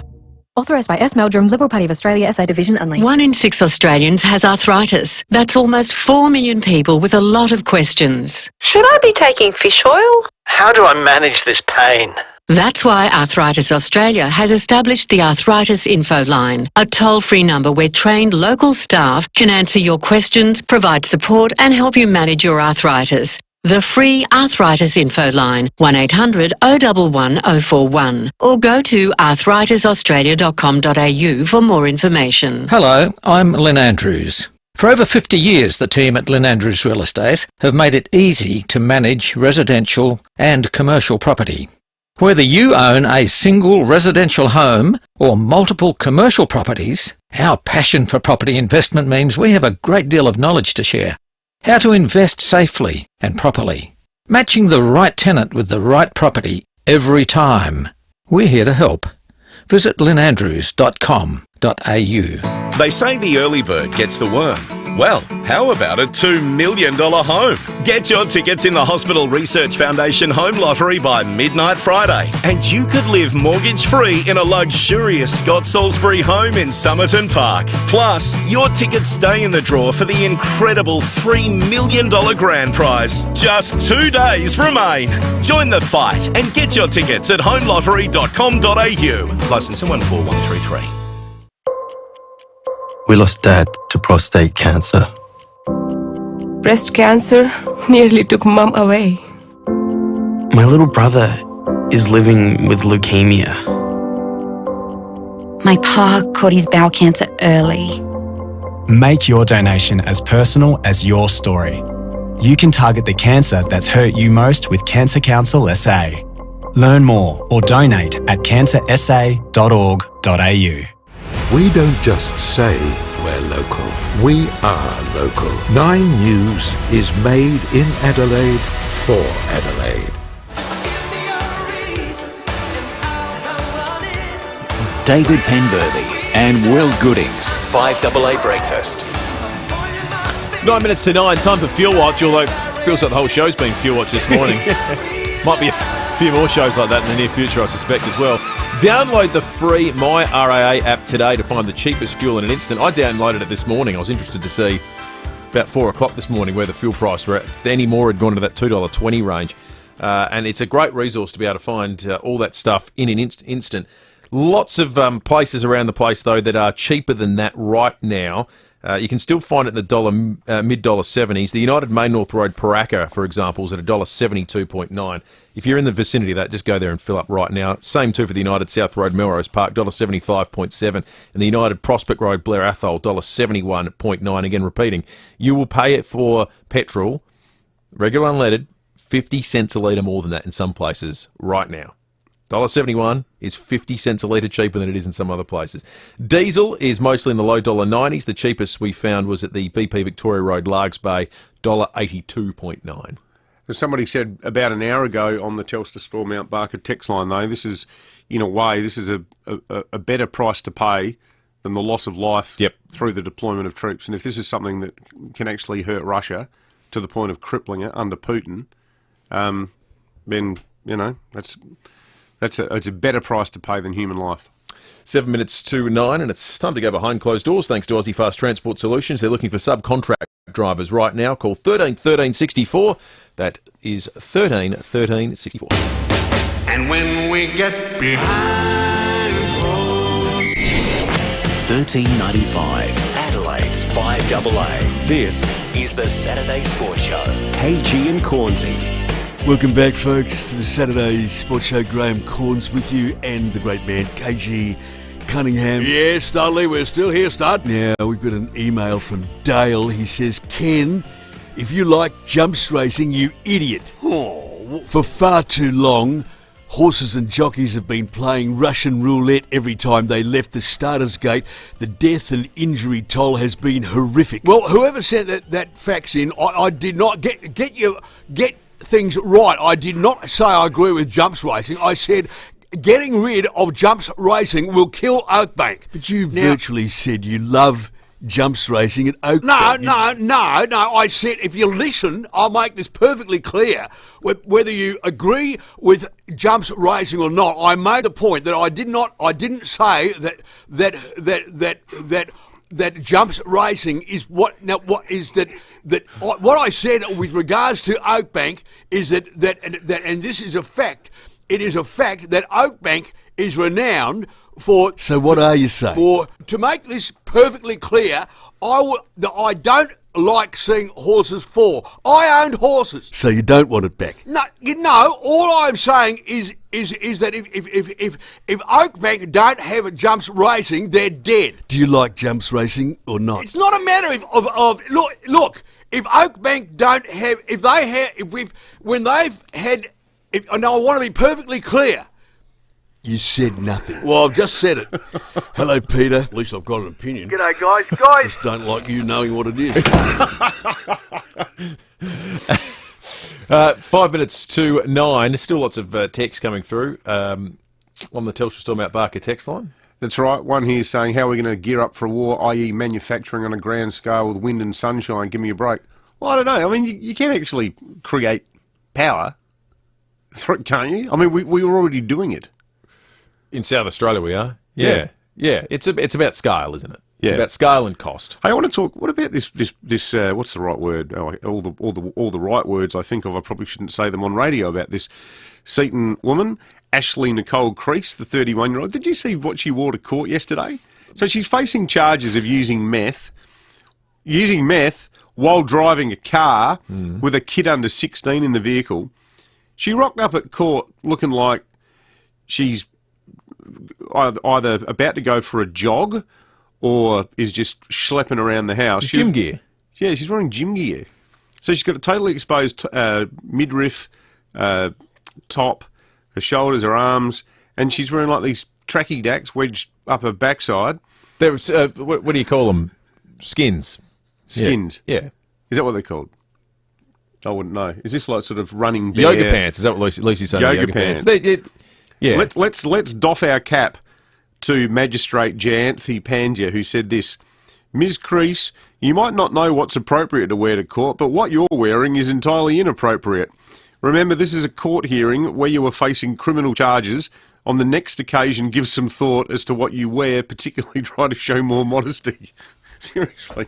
That's just a portrait of someone who just couldn't give a damn, isn't it? It's I've never seen that takes bizarre dressing in court to a new level. There are people that have done silly stuff before, but that's an exercise session. Yeah. Police allege Ms. Crease drove with meth in her system and was involved in a crash with a child under 16 in her vehicle from an incident at Port Adelaide on August 28 last year. A second driving charge relating to meth, so she's really turned her life around there. That was alleged to have come 3 months later, on November 22 at Westlake. How many idiot meth heads are there on our roads driving around chewing their cud half-addled on this monstrous drug, and the rest of us just have to try to avoid them? There seems to be there's fewer drug detection units around the place than there is alcohol. Yeah. So you watch RBT. Yeah, I wonder and you can spot them a mile off. I just wonder what percentage a court. I suspect it's precious few.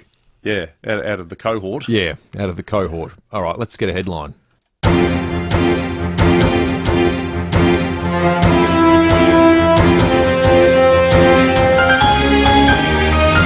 Win 1 tank of petrol. Hospital Research Home Lottery unveils new major prize. Forget the Scott Salisbury home. Yeah, exactly right. I'm like a tank of petrol. Sell your house to fill up the car. Might be the future. Graham Goodings is in the immediate future. We're out of time and we'll catch you tomorrow morning from 6.